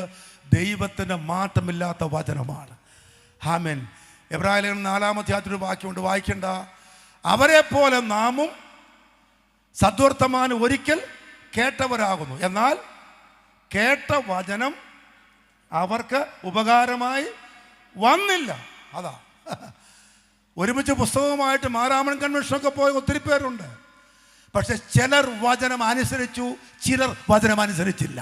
ഇന്ന് രാത്രി ദൈവത്തിൻ്റെ വചനം ആമേൻ എനിക്കും എൻ്റെ കുടുംബത്തിനൊരു അനുഗ്രഹമായി, ഒരു വിടുതലായി, ഒരു സൗഖ്യമായി മാറണമെന്ന് സമർപ്പിക്കാൻ മനസ്സുള്ളവർക്ക് നിങ്ങളുടെ കുടുംബത്തിനകത്ത് ഒരു അത്ഭുത പ്രവൃത്തി വെളിപ്പെടും എന്ന് ഞങ്ങൾ ഉറക്കെ പറയുന്നു.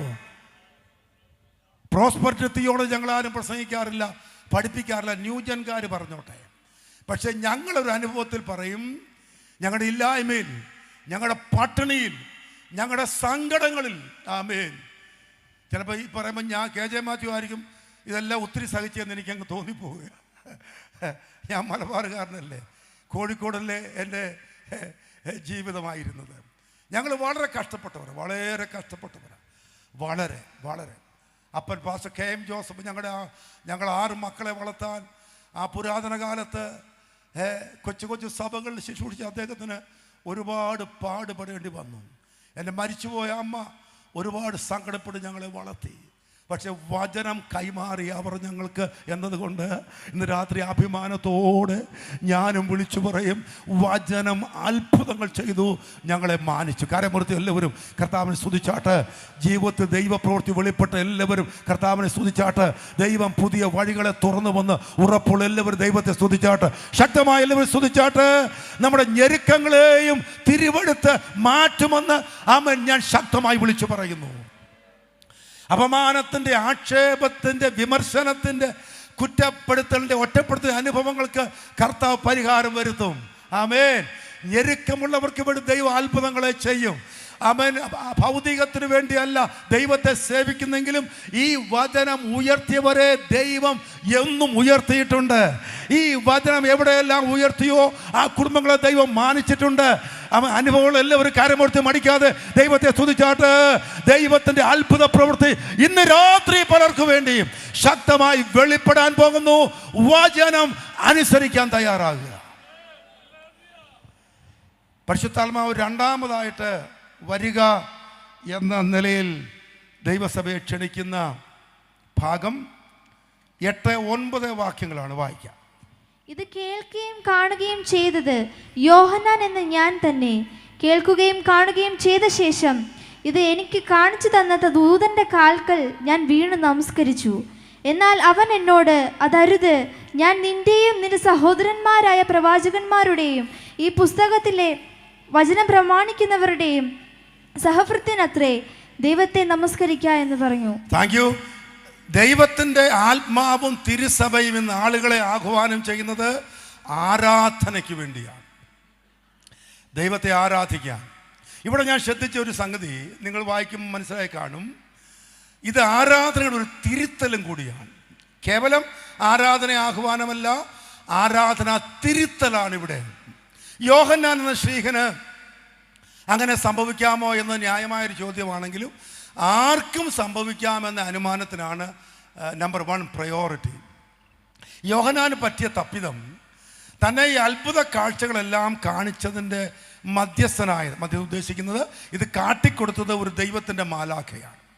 അപ്പോൾ അദ്ദേഹം ഇടപെട്ടില്ലായിരുന്നെങ്കിൽ ഈ കാഴ്ചയൊന്നും എനിക്ക് കാണാനാവില്ലായിരുന്നല്ലോ എന്നോർത്തിട്ടാണ് ഒടുവിൽ നന്ദി നിറഞ്ഞ് തൻ്റെ മുന്നിൽ നെടുമ്പാട് വീണ് 1 സെക്കൻഡ് നമസ്കരിച്ചു പോയി.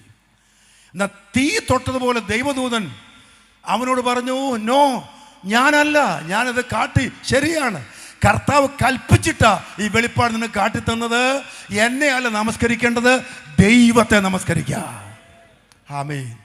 ഇന്ന് രാത്രി കേൾവിക്കാരെ, പരിശുദ്ധാത്മാവ് പലരോടും ശക്തമായി ദൂത് പറയുന്നു, ദൈവത്തെ നമസ്കരിക്കുക. അടിവരയിട്ട് മത്തായി 4-ാം അധ്യായം ആണെന്ന് എൻ്റെ ഓർമ്മ, വായിക്കേണ്ട 4:10 മരുഭൂമിയിൽ പരീക്ഷിക്കപ്പെട്ട വാഴ്ത്തപ്പെട്ട മിശിഹാ തമ്പുരാനോട് പിശാച് പറഞ്ഞ പ്രലോഭനങ്ങളിൽ ഒന്ന്, നീ എന്നെ വീണ് നമസ്കരിച്ചാൽ ഈ കാണുന്നതെല്ലാം ഞാൻ നിനക്ക് തരാം. കർത്താവിൻ്റെ മറുപടി വചനം പറയുന്നു. എന്ന് പറയുന്നു? നിന്റെ ദൈവമായ കർത്താവിനെ നമസ്കരിച്ച്, അടുത്ത വാക്യം മാത്രം വായിച്ച മോളെ, ദൈവമായ കർത്താവിനെ നമസ്കരിച്ച് അവനെ മാത്രമേ ആരാധിക്കാവൂ. ആ വാക്യം ശ്രദ്ധിക്കണേ, അവനെ മാത്രമേ ആരാധിക്കാവൂ. ഇന്ന് രാത്രി ആ വചനം വ്യാഖ്യാനിക്കാതെ വാളകത്തോട് ഞാൻ വിളിച്ചു പറയുന്നു, നമ്പർ 1, ദൈവത്തെ നമസ്കരിക്കാം. ആമേൻ. മാലാഖയല്ല നമസ്കരിക്കേണ്ടത്, ജീവിച്ചിരിക്കുന്നവരെ അല്ല നമസ്കരിക്കേണ്ടത്, പരേതാത്മാക്കളെ അല്ല നമസ്കരിക്കേണ്ടത്, അവൻ മലക്കുകളെ അല്ല നമസ്കരിക്കേണ്ടത്, ജിന്നുകളെ അല്ല നമസ്കരിക്കേണ്ടത്, കർമ്മകാണ്ഡത്തിന് ഉദാത്ത ഭാവമുള്ളവരെ അല്ല നമസ്കരിക്കേണ്ടത്, മഹാനുഭവന്മാരെ അല്ല നമസ്കരിക്കേണ്ടത്, മധ്യസ്ഥന്മാരെ അല്ല നമസ്കരിക്കേണ്ടത്. ഇന്ന് രാത്രി ദൈവസഭ നമസ്കരിക്കേണ്ടത് എൻ്റെ ദൈവത്തെ മാത്രമാണ്. കരമൂർത്തി എല്ലാവരും ഏറ്റുപറഞ്ഞാട്ട് ദൈവത്തെ നമസ്കരിക്കണം. വാഴ്ത്തപ്പെട്ട മിശിഹായുടെ വ്യാഖ്യാനം ശ്രദ്ധിക്കുക. ദൈവമായ കർത്താവിനെ നമസ്കരിച്ച് അവനെ മാത്രം ആരാധിക്കണം. ആമേൻ. അതും പലരോടും ദൈവാത്മാവ് ഇന്ന് രാത്രി വിളിച്ചു പറയുക, അവനെ മാത്രം ആരാധിക്കണം. ആരാധനയ്ക്ക് യോഗ്യനായവൻ പ്രകൃത്യാതീതനായിരിക്കണം, മനുഷ്യാതീതനായിരിക്കണം. ആമേൻ. ആരാധനയ്ക്ക് യോഗ്യനായവൻ്റെ 6 ലക്ഷണങ്ങൾ വെളിപ്പാട് പുസ്തകത്തിൽ പറഞ്ഞിട്ടുണ്ട്. ആ വാക്യങ്ങൾ ഞാൻ വായിക്കുന്നില്ല. 1, സർവശക്തനായിരിക്കണം അങ്ങ്. 2, സർവജ്ഞനായിരിക്കണം. 3, സർവവ്യാപിയായിരിക്കണം. 4, അവൻ സ്വയാസ്തിക്യമുള്ളവനായിരിക്കണം. 5, നിത്യനായിരിക്കണം. 6, മാറ്റമില്ലാത്തവനായിരിക്കണം. മനുഷ്യർക്കാർക്കുമില്ലാത്തതും ദൈവത്തിനും മാത്രം ഉള്ളതുമായ ഈ 6 സഹജ ഗുണങ്ങൾ ഉള്ളവൻ മാത്രമാണ് ഇന്ന് രാത്രി ആരാധ്യനായ ദൈവം. ആമേൻ. ആരാധനയ്ക്ക് യോഗ്യനായവന്റെ അടിസ്ഥാന ഗുണങ്ങൾ ഈ പുസ്തകത്തിന് അകത്തുണ്ട്. എന്നിട്ട് പറയുന്നു, മറ്റാരെയും നമസ്കരിക്കരുത്, ദൈവത്തെ മാത്രം നമസ്കരിക്കുക. സർവത്തെയും സൃഷ്ടിച്ചവൻ, സർവജ്ഞൻ, സർവവ്യാപി, സർവശക്തൻ ഇന്ന് രാത്രി നമ്മുടെ മധ്യേ വന്നിട്ടുള്ളത് കൊണ്ട് എല്ലാ ദൈവമക്കളും ശബ്ദമുയർത്തി ഈ രാത്രി ശക്തമായി ദൈവത്തെ ആരാധിക്കട്ടെ, ദൈവത്തെ ആരാധിക്കട്ടെ. ഞാൻ ചിലപ്പോൾ ഓർക്കും, നമ്മുടെ സഭായോഗങ്ങളിൽ പോലും നാളെ നമുക്ക് ആരാധന ഹോളിലാണത്, ഇവിടെയാണോ പാസ്റ്റർ? Whole, okay. ആരാധന ഉണ്ട്. നാളെ എനിക്ക് നെയ്യാറ്റിൻകരയാണ് ആരാധന, വെളുപ്പിനെ പോകണം. ആരാധന മന്ദിരം ഞാൻ പറഞ്ഞ സംവിധാനം എവിടെ ആയിക്കോട്ടെ. ഞാൻ ചില മ്യൂസിക് ടീം സുഹൃത്തുക്കളെ, എനിക്ക് സന്തോഷമാണ് നിങ്ങൾ ജോൺസാ, പക്ഷേ ഞാൻ പറഞ്ഞത് പൊറുക്കണം. നിങ്ങൾ മ്യൂസിക് ടീം ഇല്ലെങ്കിലും ദൈവത്തെ ആരാധിക്കണം. ഈ കൺവെൻഷനല്ലേ ഇവരെയൊക്കെ നമുക്ക് വിളിക്കാൻ പറ്റുമോ? നമ്മുടെ സഭായോഗത്തിന് ഇപ്പോൾ അങ്ങനെ എന്നും ടീമിനെ വിളിക്കാൻ പറ്റുമോ? ഇല്ല. ചില സഭയിൽ കുഞ്ഞുങ്ങൾ അല്ലേ കീബോർഡും സംവിധാനമൊക്കെ ഉണ്ട്. ഇപ്പോൾ കുറേ സഭയിലുണ്ട്, വിച്ച് ഈസ് ഗുഡ്. എല്ലാ സഭയിലും അങ്ങനെ ഇല്ല. ഉണ്ടെങ്കിൽ നല്ലത്. ഇല്ലെങ്കിലും ആരാധന ക്ഷീണിക്കാൻ പാടില്ല. ഞാൻ പറയുന്നത്, ഇന്ന് പാട്ട് പാടുന്ന മോൻ വന്നില്ല, അല്ലെ കീബോർഡിൻ്റെ കഥ പോയി എന്നും പറഞ്ഞൊന്നും പെന്തക്കോസ്ത് സ്ഥലത്തിൽ ആരാധന ഉഴപ്പാൻ പറ്റത്തില്ല. അവേ കയ്യടിക്കകത്ത് വലിയ കാര്യം ഉണ്ടെന്ന് ഞാൻ പറയുന്നില്ലെങ്കിലും പെന്തക്കോസ്തിൽ കഴിഞ്ഞ 100 കൊല്ലമായിട്ട് പാട്ടിൻ്റെ ഏകീകരണത്തിന്, ഈ കീബോർഡ് ഒന്നുമില്ലാത്ത കാലത്ത് പാട്ടൊന്ന് ഉഷാറാകാൻ വേണ്ടി കയ്യടിച്ച് ശീലിച്ച് ആരംഭിച്ച ഒരു സിസ്റ്റം നമുക്കുണ്ടെങ്കിൽ കരങ്ങളെ നന്നായി തട്ടി ദൈവത്തെ ആരാധിക്കാൻ പറ്റും. ആമേൻ. വർഷങ്ങളുടെ പഴക്കത്തിൽ പലർക്കും മറവി ഭവിച്ച് കാണും. ആരാധിക്കാൻ പറ്റും ദൈവമക്കള്. ഞാൻ പറഞ്ഞല്ലോ, സംവിധാനം നോക്കി, സൗകര്യങ്ങൾ നോക്കി, മ്യൂസിഷ്യനെ നോക്കി, ഗസ്റ്റ് പാസ്റ്റർ പ്രസംഗം കേൾക്കാനും മറ്റുമല്ല ആരാധിക്കാൻ വരേണ്ടത്. സർവശക്തിമാൻ ആത്മരൂപിയായി എൻ്റെ ആലയത്തിനകത്ത് ഇന്ന് രാവിലെ എഴുന്നള്ളി വന്നിട്ടുണ്ട്. അങ്ങയുടെ പരമസാന്നിധ്യം ഞങ്ങൾ അനുഭവിക്കുന്നു പറയുന്നവരാണ് ദൈവത്തെ ആരാധിക്കുന്നത്. കരങ്ങളെ അടിച്ച് എല്ലാവരും ഇന്ന് രാത്രി യേശു വന്നിട്ടുണ്ട് എന്ന് ഉറപ്പുള്ള എല്ലാവരും കരങ്ങളെ തട്ടി കർത്താവിനെ അല്പസമയം ശക്തമായിട്ട് ആരാധിക്കട്ടെ, ശക്തമായി ആരാധിക്കട്ടെ, ശക്തമായി ആരാധിക്കട്ടെ. ഈ രാത്രി എല്ലാവരും ദൈവത്തെ ആരാധിക്കട്ടെ. യേശുവിന്റെ ദിവ്യ സാന്നിധ്യ മഹത്വം ആത്മാവിൽ അനുഭവിക്കുന്നവരാ ഇന്ന് കർത്താവിനെ ആരാധിക്കേണ്ടത്. Price the Lord. ഞാനിപ്പോൾ എൻ്റെ ഒരു കൈ മയക്കി പിടിച്ചോണ്ടാണ് കൈയടിക്കാത്തത്. നിങ്ങളെല്ലാവരെക്കാളും ശക്തമായിട്ട് ഇപ്പോഴും കൈയടിക്കുന്ന ആളാണ് ഞാൻ. കയ്യിൽ തഴമ്പ്, രണ്ട് കയ്യിലും 4 വിരലിൻ്റെ ഇവിടെ തഴമ്പുണ്ട്. കൈയടിച്ചിട്ട് തന്നെയാണ്. ഞാൻ അതിൽ കൈയടിക്കാത്ത ഉണർവുണ്ടെന്ന് ഞാൻ വിശ്വസിക്കുന്നില്ല. പക്ഷേ കൈയടി കൊച്ചുനാൾ മുതൽ ശീലമായതുകൊണ്ട് ഏത് വമ്പനെയും കൊമ്പനെയും കണ്ടാലും ഞാൻ കൈയടിക്കും. ചിലപ്പോൾ ബൈബിൾ സൊസൈറ്റി മീറ്റിങ്ങിനും ഈ എക്യുമെനിക്കൽ മീറ്റിങ്ങിനൊക്കെ ചിലപ്പം ഞാൻ പ്രസംഗിക്കാൻ പോകാറുണ്ട്. അപ്പോൾ ഒരു പാട്ട് ആരെങ്കിലും പാടും, ഞാൻ ഈ പഴയ ശീലത്തിൽ കൈയടിക്കും. വേറെ കക്ഷികളൊന്നും കൈയടിക്കത്തില്ല. അവരെന്നെ നോക്കുകയും ചെയ്യും ഞെട്ടിയിട്ട്. പക്ഷെ എനിക്ക് കൈയടിക്കാൻ പറ്റത്തില്ല. ഇതൊരു പഴയ സിസ്റ്റമാണ്. ഞാൻ പറഞ്ഞല്ലോ, സംവിധാനത്തിന് വേണ്ടി കാത്തിരുന്ന് ആരാധിക്കാൻ പറ്റത്തില്ല. ഇന്ന് ഭാഷയ്ക്ക് എന്നാന്ന് പറ്റിയെന്ന് അറിയത്തില്ല. പ്രസംഗം അത്ര ഉഷാറ് ആയില്ല. പൊതുവെ കേൾക്കുന്ന ഒരു കമൻ്റാണ്, ഇന്ന് പാട്ട് ശരിയായി എന്നതായ ഒരു സാക്ഷ്യം പറഞ്ഞത്. പല പല പല കമൻറ്റുകൾ ആരാധനയ്ക്ക് ശേഷം കേൾക്കുന്നത് ആരാധ്യൻ്റെ സാന്നിധ്യം ബോധ്യപ്പെടാത്തത് കൊണ്ടാണ്. ഞാൻ അനുഭവിച്ചിട്ട് പറയുന്നു, KJ മാത്യു എന്ന ഉപദേശി അനുഭവിച്ചിട്ട് പറയുന്നു, മറ്റാരും ആരാധിച്ചില്ലെങ്കിലും അനുഭവത്തിൻ്റെ കരുത്തുണ്ടെങ്കിൽ നിങ്ങൾക്ക് ദൈവത്തെ ആരാധിക്കാൻ കഴിയും. ആമേൻ, ആമേൻ. യേശുവിനെ സൗഖ്യമാക്കിയിട്ടുണ്ട് എന്ന്, എന്നെ കർത്താവ് തൊട്ടു എന്ന്, എൻ്റെ കുഞ്ഞിന്മേൽ കർത്താവിൻ്റെ കരം വന്നുവെന്ന്, എനിക്ക് വേണ്ടി അത്ഭുതങ്ങളെ ദൈവം ചെയ്തുവെന്ന് ഓർമ്മയുള്ളവർക്ക് ആർക്കാനും വേണ്ടി കാത്തിരിക്കേണ്ട കാര്യമില്ല. അവർക്ക് ദൈവത്തെ ആരാധിക്കാൻ കഴിയും. അവർക്ക് വില കൊടുത്ത് ദൈവത്തെ ആരാധിക്കാൻ കഴിയും. ശക്തി കൊടുത്ത് കർത്താവിനെ ആരാധിക്കാം. ശബ്ദം കൊടുത്ത് കർത്താവിനെ ആരാധിക്കാം. അനുഭവമുള്ളവർ ദൈവത്തെ ആരാധിക്കും.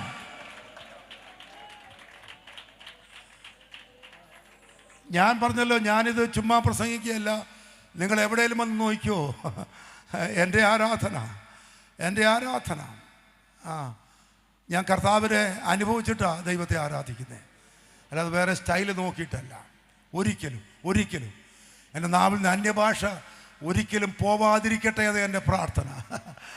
ഞാൻ പറഞ്ഞല്ലോ, ജീവിതത്തിൽ ഒരുപാട് നഷ്ടങ്ങൾ സംഭവിച്ചുവെങ്കിലും ഞാൻ നെഞ്ചോട് അമർത്തിപ്പിടിച്ചത് ഞാൻ പ്രാപിച്ച അഭിഷേകമായതുകൊണ്ട് ഞാൻ പോകുന്ന എല്ലായിടത്തും എൻ്റെ പകർച്ച ഉണ്ടാകണമെന്ന് എനിക്ക് നിർബന്ധമുണ്ട്. ആമേൻ. അനേക അനുഭവങ്ങൾ, സൗഖ്യത്തിൻ്റെ, വിമോചനത്തിൻ്റെ, അത്ഭുതത്തിൻ്റെ പരമ്പരകൾ കണ്ട ഞാൻ അവന് ഉലകമെല്ലാം കണ്ണുമിഴിച്ചാലും എൻ്റെ ദൈവത്തെ ആരാധിക്കാൻ ഈ കൂസലുണ്ടാവില്ല. അങ്ങ് ആരാധനയ്ക്ക് യോഗ്യനായതുകൊണ്ട്, അങ്ങ് മാത്രം ആരാധനയ്ക്ക് യോഗ്യനായതുകൊണ്ട് ഇന്ന് രാത്രി എനിക്ക് ദൈവത്തെ ആരാധിക്കണം. എൻ്റെ പ്രിയ കേൾവിക്കാരെ, പരിശുദ്ധാത്മാവ് നിങ്ങളെ വിളിക്കുന്നത് ദൈവത്തെ ആരാധിക്കാനാ. ശബ്ദം ഉയർത്തി ദൈവത്തെ ആരാധിക്കാൻ, ശക്തി കൊടുത്തു ദൈവത്തെ ആരാധിക്കാൻ, വായ് തുറന്ന് ദൈവത്തെ ആരാധിക്കാൻ, ആദരം ചലിപ്പിച്ച് ദൈവത്തെ ആരാധിക്കാൻ, നാവെടുത്ത് ദൈവത്തെ ആരാധിക്കാൻ.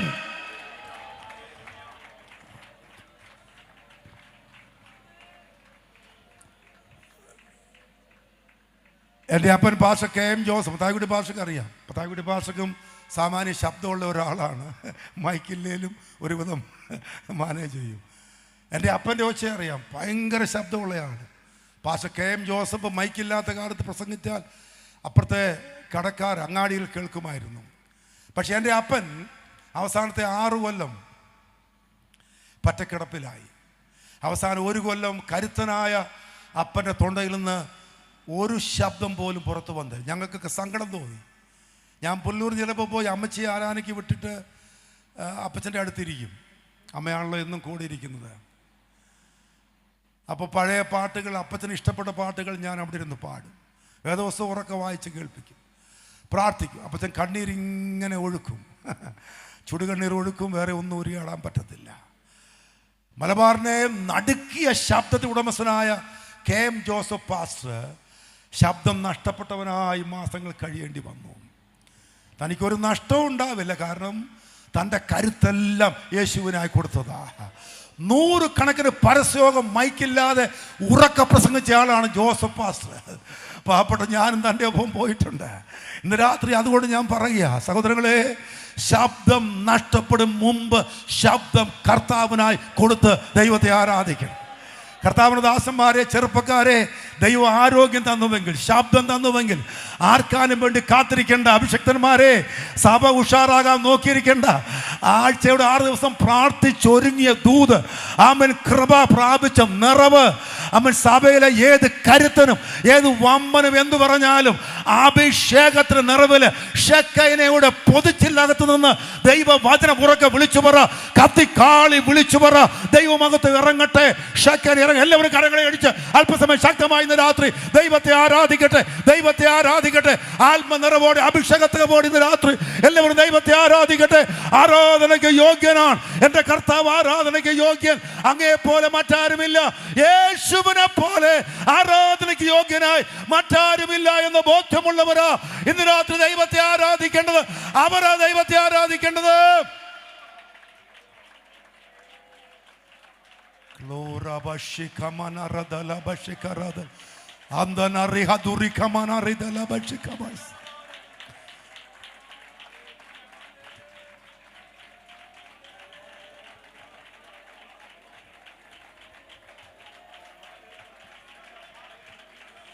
Hallelujah.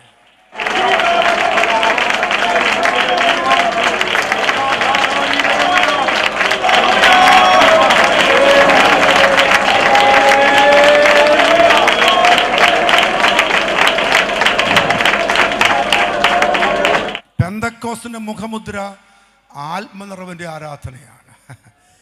മാർത്തോമാ സഭയോ കത്തോലിക്ക സഭയോ ഇവാഞ്ചലിക്കൽ ചർച്ചോ ബ്രദറൻ ചർച്ചോ വിട്ട് നമ്മൾ പോകുന്നത്. ഞാൻ ചിലപ്പോൾ ഓർക്കും, വേർപാട് സഭയൊക്കെ ഉപദേശ വിഷയങ്ങൾ വളരെ കർശനമായ നിലപാടുള്ള സഭയാണ്. വിശ്വാസ സ്നാനവും വേർപാടുമൊക്കെ അവർ ഖണ്ഡിതമായി പഠിപ്പിക്കും. അവരുടെ പുസ്തകങ്ങൾ ഞങ്ങൾ പലരും ഉപയോഗിക്കാറുണ്ട്. AP പൈലി സാറിൻ്റെയും AM സാമുവൽ സാറിൻ്റെയും KV ജോർജ് സാറിൻ്റെയും സൈമൺ സാറിൻ്റെയും ഒക്കെ പുസ്തകങ്ങൾ, ഇസക്കീൽ സാറിൻ്റെയൊക്കെ. കാരണം ചില സ്നാനം സംബന്ധിച്ചൊക്കെ നല്ല ശക്തമായ എഴുത്തുകളുണ്ട്. പക്ഷെ എന്തിനാ വേർപാട് സഭയും വിട്ട് നമ്മൾ പോകുന്നത്? എന്തിനാ? പരിശുദ്ധാത്മാവിൽ ദൈവത്തെ ആരാധിക്കാനാണ്. മറ്റവിടെ വേറെ കുഴച്ചിലൊന്നും ഉണ്ടായിട്ടില്ല. ആത്മാവിൽ ദൈവത്തെ ആരാധിക്കാനാണ്. പെന്തക്കോസ് എന്ന പേര് ഞാൻ പറയാറുണ്ട്, അതും ആത്മാവുമായിട്ട് അടിസ്ഥാന ബന്ധമില്ല. പെന്തക്കോസ്റ്റോസ് എന്ന വാക്കിന് 50-ാം ദിനം എന്നേ അർത്ഥമുള്ളൂ. പെസഹ കഴിഞ്ഞ് 50-ാം ദിനം വരുന്ന ആവിർഭവിക്കുന്ന യഹൂദൻ്റെ ഒരു ദിവസമാണ് പെന്തക്കോസ്ത്. ഒരു പെരുന്നാളാണ് പെന്തക്കോസ് പെരുന്നാൾ. പെസഹയ്ക്ക് ശേഷം 50-ാം ദിനത്തിലെ പെരുന്നാൾ. ആ ദിവസം മാളിക മുറിയിൽ കൂടി വന്നവരുടെ മേൽ പരിശുദ്ധയാത്മാവ് ഇറങ്ങി വന്നതുകൊണ്ടാണ് പെന്തക്കോസ്ത് എന്ന് നാം പറയുന്നത്. അല്ല, യഹൂദ പെരുന്നാൾ നമ്മളുമായിട്ട് എന്നാ ബന്ധം?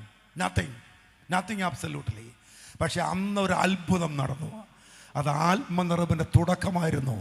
അന്യഭാഷ പറഞ്ഞു തുടങ്ങിയവർ കഴിഞ്ഞ 2000 കൊല്ലമായി ആ തുടർച്ചയുടെ ഭാഗമാക്കി ദൈവം നമ്മെ മാറ്റിയിരിക്കുക.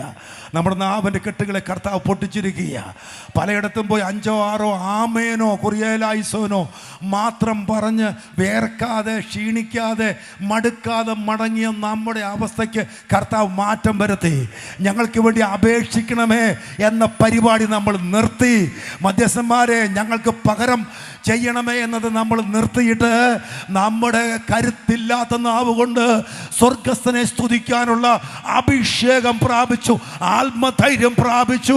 സ്വർഗീയ ഭാഷയിൽ ദൈവത്തെ ആരാധിക്കാൻ തെറ്റിപ്പോകുന്ന മലയാളത്തിനപ്പുറത്ത് സ്വർഗീയന്മാരുടെ ഭാഷയിൽ ഇന്ന് രാത്രി ദൈവത്തെ ആരാധിക്കാൻ നമ്മുടെ മേൽ പെന്തക്കോസ്തിന്റെ യാഥാർത്ഥ്യം ആരാധനയുടെ അലങ്കാരമായി ദൈവം ആണ്ടുകൾക്കപ്പുറത്ത് പകർന്നത് പ്രാപിച്ച ദൈവമക്കളാണ് ഇന്ന് രാത്രി ദൈവത്തെ ആരാധിക്കേണ്ടത്. അവരാ ദൈവത്തെ ആരാധിക്കേണ്ടത്. അന്യഭാഷയില്ലാത്ത പെന്തക്കോസ് ശുഷ്കമാണ്. ആത്മാവില്ലാത്ത പെന്തക്കോസ് അന്യം നിന്നു പോയതാണ്. ആത്മസ്ഥാനമില്ലാത്ത പെന്തക്കോസ് ഒരു സമുദായമായി മാറി. ഇന്ന് രാത്രി അഭിഷേക നിറവില് അന്യഭാഷയിൽ പെന്തക്കോസിന്റെ ഉണ്മ തെളിയിച്ച് ആരാധിക്കുവാൻ പരിശുദ്ധാത്മാവ് ഈ സഭയിൽ പലരോടും ശക്തമായി ഇടപെടുകയാ. മടങ്ങി വരട്ടെ ദൈവസഭ, മടങ്ങി വരട്ടെ. ആത്മാവിൽ ദൈവത്തെ ആരാധിക്കാൻ, അന്യഭാഷയിൽ ദൈവത്തെ ആരാധിക്കാൻ വരിക എന്ന് ഇന്ന് രാത്രി പരിശുദ്ധാത്മാവ് ശക്തമായി ദൂത് പറയുന്നു.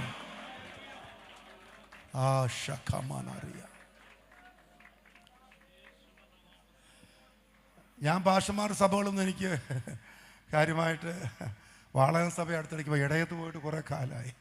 പക്ഷേ ദേവദാസന്മാർ ചോദിച്ചാൽ അറിയാം, 2022 ആയപ്പോഴേക്ക് ഈ കൊറോണയും കൂടെ വന്നു കഴിഞ്ഞപ്പം അഭിഷേകം പ്രാപിച്ച ആളുകൾ സഭകളിൽ വളരെ കുറവാണ്. അല്ല, നിങ്ങളൊന്ന് കണക്ക് നോക്കിയോ, താരതമ്യം വളരെ കുറവാണ്, വളരെ കുറവാണ്. ബാക്കി പാട്ടൊക്കെ പാടും, കീബോർഡ് വായിക്കും, ഡ്രമ്മൊക്കെ അടിച്ച് സഹായിക്കും, ഉണർവിൻ്റെ കട്ട ഞെക്കിത്തരും. പക്ഷേ അന്യഭാഷ പറയാൻ ആളുകൾ വളരെ കുറവായിരിക്കും.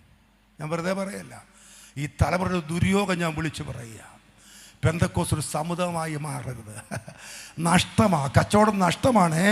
വമ്പൻ പള്ളി വിട്ടിറങ്ങി വന്നിട്ടേ ആത്മനിറവിന് വേണ്ടിയാണ് വന്നതെങ്കിൽ അതില്ലെങ്കിൽ പിന്നെ നഷ്ടമാണ്. ഞാൻ ഈ രാത്രി ശക്തമായി വിളിച്ചു പറയുന്നു.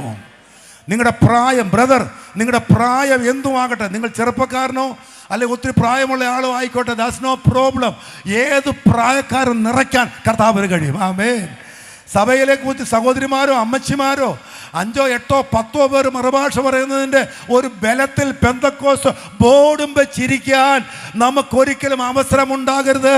ദൈവസഭയിൽ മുഴുവൻ പേരും ആത്മസ്ഥാനം കരമേറ്റും സമർപ്പിച്ച എല്ലാവരും ആത്മസ്ഥാനം പ്രാപിച്ച് അഭിഷേകത്തിൽ ദൈവത്തെ ആരാധിക്കണമെന്ന് ഒരു നിർബന്ധം ദൈവം നൽകട്ടെ, ഒരു നിർബന്ധം ദൈവം നൽകട്ടെ. അതാണ് ആരാധന. ആ ആരാധനയിലേക്ക് ഇന്ന് രാത്രി ദൈവാത്മാവ് ഒരുപാട് പേരെ വിളിച്ചുകൊണ്ടിരിക്കുന്നത്. വരിക, ആത്മാവിൽ ദൈവത്തെ ആരാധിക്കാൻ വരിക. ജീസസ്. ഞാൻ ആ ഭാഗം യോഹന്നാൻ 4-ാം അധ്യായം മറിക്കണ്ട. യോഹന്നാൻ 4-ൽ ആരാധനയുടെ 5 വെളിപ്പാട് ഈശോ മിശിഹ തന്നിട്ടുണ്ട്. ശമരക്കാരി സ്ത്രീയുമായുള്ള സംവാദത്തിൽ എനിക്ക് തിരുവഴുത്തിലെ ആരാധനകൾ ഇത്രമാത്രം പറഞ്ഞിരിക്കുന്ന വേറെ അധ്യായമില്ല. പുതിയ ആരാധനയുടെ ഏറ്റവും മികച്ച ചിത്രം യോഹന്നാൻ 4-ാം അധ്യായമാണ്. യേശുവിൻ്റെ വെളിപ്പാടാണ്. ആരാധനാ സ്ഥലം, ആരാധനാ ബന്ധം, ആരാധകൻ, ആരാധ്യൻ, ആരാധനാ വിധം. ഇത്രയും കാര്യങ്ങൾ യോഹന്നാൻ 4-ാം അധ്യായത്തിൽ യേശു പറഞ്ഞു വച്ചിട്ടുണ്ട്. അതിൽ ശ്രദ്ധേയമായ ഒരു വചനമാണ് 4:22. ആ വചനം പറയുന്നു, നിങ്ങൾ അറിയാത്തതിനെ നമസ്കരിക്കുന്നു, ഞങ്ങളോ വായിച്ചമോള് നിങ്ങൾ അറിയാത്തതിനെ നമസ്കരിക്കുന്നു, ഞങ്ങളോ അറിയുന്നതിനെ നമസ്കരിക്കുന്നു. അതാ വ്യത്യാസം. വാളക തന്നെ കേൾക്കുന്നവരെ, വാളകമല്ലേ ഭാഷയുടെ വൈഡർ ഏറിയ വാളകമാണ്. കൊച്ചു സ്ഥലങ്ങൾ എനിക്ക് അറിയത്തില്ല. ഈ പരിസരത്തോട് ഞാൻ വിളിച്ചു പറയുന്നു, പെന്തക്കോസ് സംഘങ്ങൾ, കൊച്ചു കൊച്ചു കൂട്ടങ്ങൾ സ്വന്തവും ബന്ധവും ഒരിക്കലും മറന്നിട്ടില്ല കേട്ടോ. അച്ഛനും അമ്മയും ചേട്ടനും അളിയനും പെങ്ങളും ഒക്കെ ചെയ്യുക. ഞങ്ങൾ പെന്തക്കോസ്തുകാർ കുറേ കൂടെ ബന്ധം പാലിക്കേണ്ടവരാണ്. അതാണ് പുസ്തകം പറയുന്നത്. ബന്ധങ്ങൾ മുറിച്ചും രക്തബന്ധങ്ങൾ അങ്ങനെ തന്നെയാണ്. പക്ഷേ ഇടയ്ക്ക് ഞങ്ങളൊന്ന് മാറിപ്പറയും. ആ ഭാഷ ഇപ്പോൾ വായിച്ചത് എന്താണ്? നിങ്ങൾ അറിയാത്തതിനെ ഇന്നും നമസ്കരിച്ചുകൊണ്ടിരിക്കുക, ഞങ്ങൾ പക്ഷേ അറിയുന്നതിനെ ആരാധിക്കുക. കരമുയർത്തി എല്ലാവരും സമർപ്പിച്ചാട്ട് ഇന്ന് രാത്രി നാം ആരാധിക്കുന്നത് അറിയുന്നവനെയാണ്. ആമേൻ. അറിയാൻ മേലാതെ കുറെ കാലം നമിച്ചതാണ്, ഒരുപാട് വണങ്ങിയതാ. പക്ഷെ ഇന്ന് രാത്രി ഒരു വ്യത്യാസം ദൈവം തന്നിട്ടുണ്ട്. അവൻ അറിഞ്ഞുകൊണ്ട് ഞങ്ങൾ ദൈവത്തെ ആരാധിക്കുക.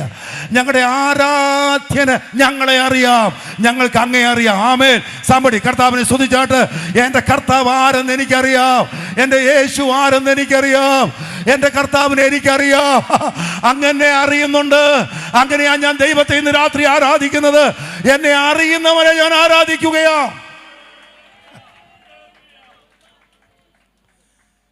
അത് പ്രസംഗിച്ചാൽ പറയുന്ന സമയം പോകും പാസ്റ്റർ. ഞാൻ ഇപ്പോഴാണ് ബലപ്പെട്ട് വരുന്നത്. ഓക്കെ, സമയത്ത് ഞാൻ നിർത്തും. All right. യോഹന്നാൻ 4:22 അടുത്ത കണക്ടിവിറ്റി ഗലാത്യർ 4:9 വായിക്കണമെന്നില്ല. അതിങ്ങനെയാണ്, നിങ്ങൾ ദൈവത്തെ അറിഞ്ഞും വിശേഷാൽ ദൈവം. That's it. ആരാധനയുടെ അടിസ്ഥാന തത്വം അതാണ്. ദൈവം നിങ്ങളെ അറിയണം, നിങ്ങൾ ദൈവത്തെ അറിയണം. യേശു ആര് എന്ന ചോദ്യത്തിൻ്റെ 6 മറുപടികൾ ന്യൂ ടെസ്റ്റമെന്റിലുണ്ട്. യേശു ആര്? ഒരു സത്യാന്വേഷി. ഏത് മതക്കാരനും, ഏത് മതനിഷേധി, ഏത് നാസ്തിക ആസ്തിക്യ ചിന്തയുള്ളവനും സത്യമറിയാൻ യേശു ആര് എന്ന് ചോദിച്ചാൽ ന്യൂ ടെസ്റ്റമെന്റിൽ 6 മറുപടിയുണ്ട്. ആ ചോദ്യത്തിന് 3 മറുപടികൾ ഞാൻ ഉദ്ധരിക്കുന്നു. യോഹന്നാൻ എഫേസ്യർ 2:14 അവൻ നമ്മുടെ സമാധാനം. 1 യോഹന്നാൻ 2-ാം അധ്യായം 2-ാം വാക്യം അവൻ നമ്മുടെ പാപങ്ങൾക്ക് പ്രായശ്ചിത്തമാകുന്നു. 1 യോഹന്നാൻ 5-ാം അധ്യായം 20-ാം വാക്യം അവൻ സത്യദൈവവും നിത്യജീവനുമാകുന്നു. ആമേൻ. അറിയാതെ അല്ല ഞങ്ങൾ കർത്താവിനെ അനുഗമിക്കുന്നത്, ഞങ്ങളുടെ സമാധാനമായി. ആമേൻ. പാപത്തിന്റെ പരിഹാരകനായി, നിത്യജീവനായി, സത്യ ദൈവമായി. കരമൂർത്തി എല്ലാവരും ദൈവത്തെ സ്തുതിച്ചാട്ട്. യേശുവിനെ അറിഞ്ഞാണ് ഇന്ന് രാത്രി ഞങ്ങൾ ദൈവത്തെ ആരാധിക്കുന്നത്. ആരെങ്കിലും പറഞ്ഞിട്ട് ആർക്കാനും വേണ്ടി ഞങ്ങൾ നമിക്കുന്നവരല്ല. ഇന്ന് രാത്രി അനുഭവത്തിന്റെ കരുത്തിൽ അവനെ തൊട്ടറിഞ്ഞിട്ട് ഞങ്ങൾ ആരാധിക്കുകയാ. 1 യോഹന്നാൻ 1:1 ഞങ്ങൾ അവനെ കണ്ടതാണ്, അങ്ങയെ നോക്കിയതാണ്, ഞങ്ങളുടെ കൈ അവനെ തൊട്ടതാണ്, അവൻ ഞങ്ങളെ തൊട്ടതാണ്. അങ്ങനെയാ ഇന്ന് രാത്രി ഞങ്ങൾ അങ്ങയെ ആരാധിക്കുന്നത്. അവനെ അറിഞ്ഞ് ഞങ്ങൾ ആരാധിക്കുകയാ. ഹല്ലേലൂയ. കർത്താവ് ഞങ്ങളെ അറിയുന്നതിൻ്റെ ഒരു 6 പോയിന്റുകളുണ്ട്. വെളിപ്പാട് 2-3 അധ്യായങ്ങൾ വായിക്കണമെന്നില്ല. എനിക്കിഷ്ടപ്പെട്ട, എന്നെ പലപ്പോഴും തകർക്കുന്ന ചില പ്രയോഗങ്ങൾ അവിടെ ഉണ്ട്. ഞാൻ നിൻ്റെ കഷ്ടത അറിയുന്നു. ആമേൻ. ഞാൻ നിൻ്റെ കണ്ണുനീർ കാണുന്നു. ഞാൻ നിൻ്റെ ദൂഷണം അറിയുന്നു. ഞാൻ നിൻ്റെ ദാരിദ്ര്യം അറിയുന്നു. ഞാൻ നിൻ്റെ പാർപ്പിടം അറിയുന്നു. ഞാൻ നിൻ്റെ പ്രവൃത്തി അറിയുന്നു. ഇന്ന് രാത്രി ലോകത്തിൽ മറ്റാരേക്കാൾ എന്നെ അറിയുന്ന, എൻ്റെ ഉള്ള അവസ്ഥ അറിയുന്ന, ഞാൻ ആരോടും പറയാത്ത എൻ്റെ ഞെരുക്കം അറിയുന്ന, എൻ്റെ തകർച്ച അറിയുന്ന, എൻ്റെ കുഞ്ഞിൻ്റെ ആഗ്രഹം നടത്താൻ കാശില്ലാത്ത എൻ്റെ ദാരിദ്ര്യം അറിയുന്ന എൻ്റെ കർത്താവിന് നന്ദി എന്ന് ഇന്ന് രാത്രി എത്ര പേർ പറയും? മറ്റെല്ലാവരെക്കാളും യേശു നിങ്ങളെ അറിയുന്നു. മറ്റാരേക്കാളും നിങ്ങളെ അറിയുന്നു. ബ്രദർ, അറിയുന്നവനെ ആരാധിക്കണം. പാരമ്പര്യത്തിൽ, പഴക്കത്തിൽ ആർക്കാനും വേണ്ടി ആരും ദൈവത്തെ ആരാധിക്കേണ്ട. ഇന്ന് രാത്രി ലോകത്തിൽ മറ്റാരേക്കാൾ, ജന്മം നൽകിയ പിതാവിനേക്കാൾ, പെറ്റമ്മയേക്കാൾ നിങ്ങളെ അടുത്തറിയുന്ന കർത്താവ് ഇവിടെ വന്നിട്ടുണ്ട്. നിങ്ങളെ സ്നേഹിക്കാൻ ആരുമില്ല എന്ന് കർത്താവിനറിയാം. നിന്റെ ഭാവി ശൂന്യമാണെന്ന് കർത്താവിനറിയാം. പക്ഷേ സമർപ്പിച്ചാൽ ഇന്ന് രാത്രി യേശുവിന്റെ നാമത്തിൽ ഒരു അത്ഭുതം സംഭവിക്കാൻ പോകുകയാണ്. അടഞ്ഞ വാതിൽ ദൈവം തുറക്കാൻ പോകുന്നു. ഇരുമ്പോടാകുമ്പോൾ തകർക്കാൻ പോകുന്നു. താമ്ര കഥകളെ ഭേദിക്കാൻ പോകുന്നു. ആഴിയിൽ ദൈവം പാത ഒരുക്കാൻ പോകുന്നു. എത്ര പേർ വിശ്വസിക്കും ഇന്ന് രാത്രി?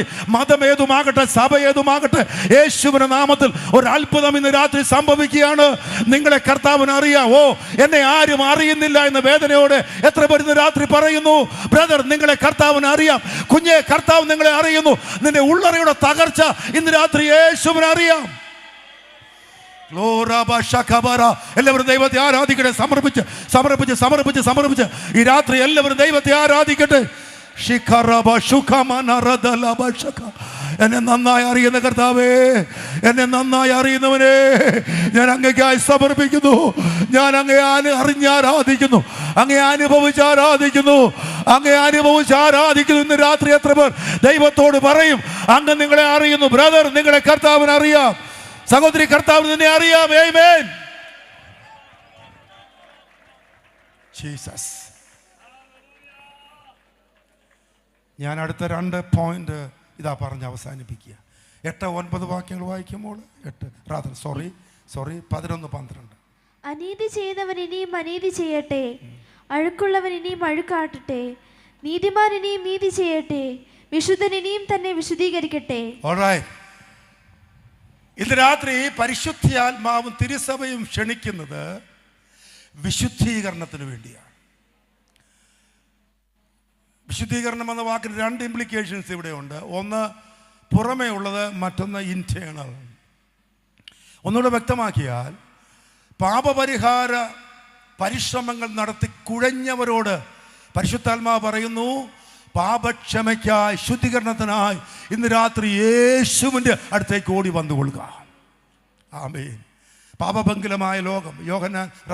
റോമാലേഖനം 3:23 വാക്യം നോക്കണ്ട. 6:23, 5:12, 8:1, അതുപോലെ 10:9, 10 വചനങ്ങളൊക്കെ സമയം പോലെ നോക്കിയാൽ അവിടെ പാപത്തിൻ്റെ തുടർച്ച, ആദമ്യ പാപത്തിൻ്റെ വംശീയ ദൂരവ്യാപക തുടർച്ച കാണുവാൻ കഴിയും. അതുകൊണ്ടാണ് ഏക മനുഷ്യനാൽ പാപവും പാപത്താൽ മരണവും ലോകത്തിൽ കടന്നു. അങ്ങനെ സകല മനുഷ്യരിലും പാപം വ്യാപിച്ചുകൊണ്ടിരിക്കുകയാണ്. പാപപരിഹാര ശ്രമങ്ങൾ സഭയോ മതമോ പറഞ്ഞത് വർഷങ്ങളായി ചെയ്തിട്ടും അകത്തെ പാപത്തിന് പരിഹാരം വന്നിട്ടില്ല, മദ്യപാനം മാറിയിട്ടില്ല, വിഷയാസക്തി കുറഞ്ഞിട്ടില്ല എന്ന് ദുഃഖമുള്ളവരെ, ഞങ്ങൾ അനുഭവത്തിൽ നിന്ന് പറയുന്നു, യേശുവിൻ്റെ രക്തം സകല പാപവും പോക്കി നിങ്ങളെ ശുദ്ധീകരിക്കുന്നു. ഇന്ന് രാത്രി കർമ്മം കൊണ്ട് ദ്രാവക രൂപത്തിലോ വാതക രൂപത്തിലോ കരരൂപത്തിലോ ഉള്ള പല മാതിരി പാപപരിഹാര അർപ്പണങ്ങളിലൂടെ അന്തരാളത്തെ മലീമസമാക്കിയ പാപക്കറകളെ കഴുകി മായ്ക്കാൻ കഴിയില്ല. ആ ബാഹ്യ കർമ്മങ്ങൾക്ക് അകത്തെ പാപപ്രമാണത്തെ നിർജ്ജീവമാക്കാൻ കഴിയാതിരിക്കുന്നു.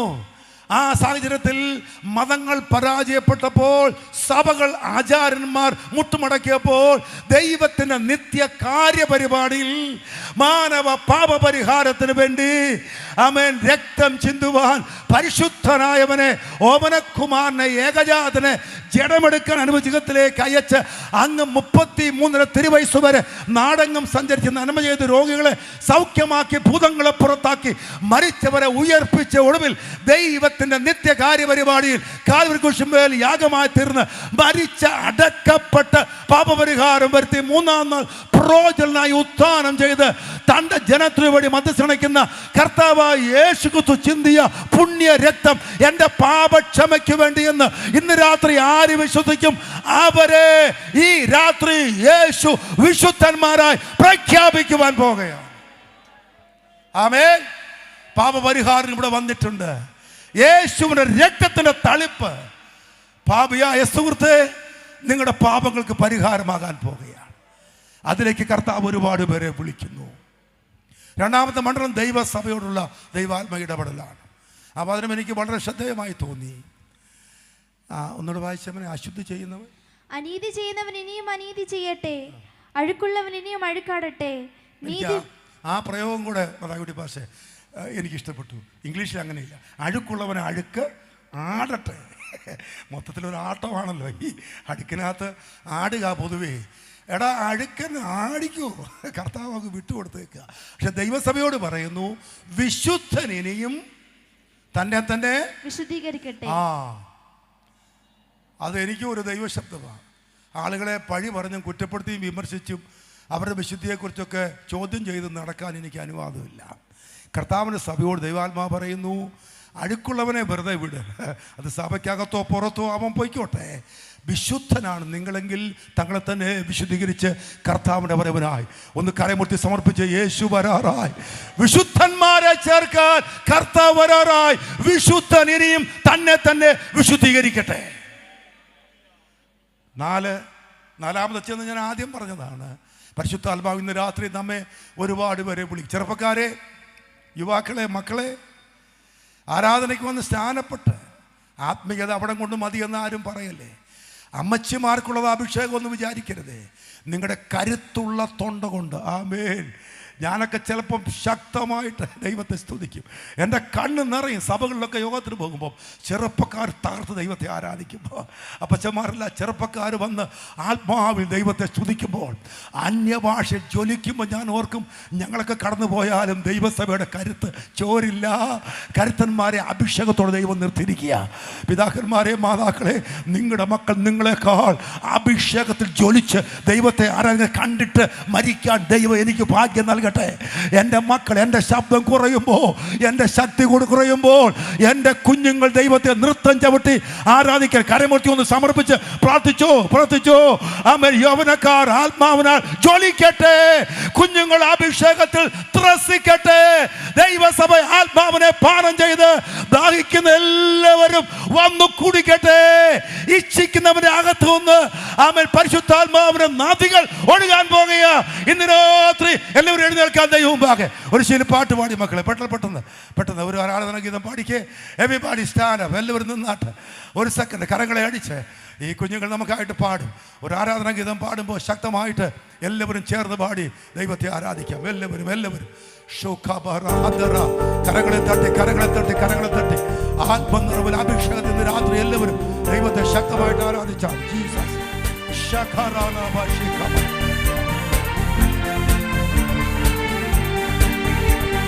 ചലിക്കുന്ന എല്ലാ പ്രാണികളും ഇന്ന് ചലനമുണ്ടാക്കി ജീവൻ പ്രാപിപ്പാൻ. ചലിക്കുന്ന എല്ലാ പ്രാണികളും ഇന്ന് ചലനമുണ്ടാക്കി ജീവൻ പ്രാപിപ്പാൻ. ചൈതന്യം നൽകണം, നവജീവൻ വേണം, നിത്യതയിലെത്തി ആശ്വസിക്കുവാൻ. ചൈതന്യം നൽകണം, നവജീവൻ വേണം, നിത്യതയിലെത്തി ആശ്വസിച്ചിടാൻ. പെന്തക്കോസ്തു നാളിൽ പൊന്മഴ പെയ്യിച്ച വിൺമഴ നൽകാം. പെന്തക്കോസ്തു നാളിൽ പൊന്മഴ പെയ്യിച്ച പരമപിതാവേ വിൺമഴ നൽകാം. പൊന്മഴ പെയ്യണം, മാലിന്യം മാറേണം, ജനമുണർന്നു വേല ചെയ്യുവാൻ. പൊന്മഴ നൽകണം, മാലിന്യം മാറേണം, ജനമുണർന്നു വേല ചെയ്യുവാൻ. മുട്ടോളമല്ല അരയോളം പോലെ വലിയൊരു ജീവ നദിയൊഴുകാം. മുട്ടോളമല്ല അരയോളം പോലെ വലിയൊരു ജീവ നദിയൊഴുകാം. നീതിയിട്ടല്ലാതെ കടപ്പാൻ വയ്യാത്ത തീരുളവയിന്ന് ഉറക്കനാ. നീതിയിട്ടല്ലാതെ കടപ്പാൻ വയ്യാത്ത തീരുളവയിന്ന് ഉറക്കനാ. നാളിൽ മുൻമഴ പെയ്യിച്ച പരമപിതാവ് മഴ നൽകാം. മുൻമഴ പെയ്യിച്ച പരമപിതാവ് സൈന്യത്താലുമല്ല ശക്തിയാലുമല്ല ദൈവത്തിന്റെ ആത്മാശക്തിയാലത്രേ. സൈന്യത്താലുമല്ല ശക്തിയാലുമല്ല ദൈവത്തിന്റെ ആത്മാശക്തിയാലത്രേ. ആർത്തുപാടി സ്തുതിക്കാം, ഹല്ലേലൂയ പാടാം, ആണിക്കല്ലു കയറ്റാം, ദൈവസഭ പണിയോ. ആർത്തുപാടി സ്തുതിക്കാം, ഹല്ലേലൂയ പാടാം, ആണിക്കല്ലു കയറ്റാം, ദൈവസഭ പണിയാം. പെന്തക്കോസ്തു നാളിൽ മുൻമഴ പെയ്യിച്ച് പരമപിതാവ് പിന്മഴ നൽകാം. പെന്തക്കോസ്തു നാളിൽ മുൻമഴ പെയ്യിച്ച് പരമപിതാവ് പിന്മഴ നൽകാം. മാറേണം, നെഞ്ചനമുണർന്നു വേല ചെയ്യുവാൻ. പിന്മഴ പെയ്യണം, മാലിന്യം മാറേണം, നെഞ്ചനമുണർന്നു വേല ചെയ്യുവാൻ. പെന്തക്കോസ്തു നാളിൽ മുൻമഴ പെയ്യിച്ച പരമപിതാവ് പിന്മഴ നൽകാം. പെന്തക്കോസ്തു നാളിൽ മുൻമഴ പെയ്യിച്ച പരമപിതാവ് പിന്മഴ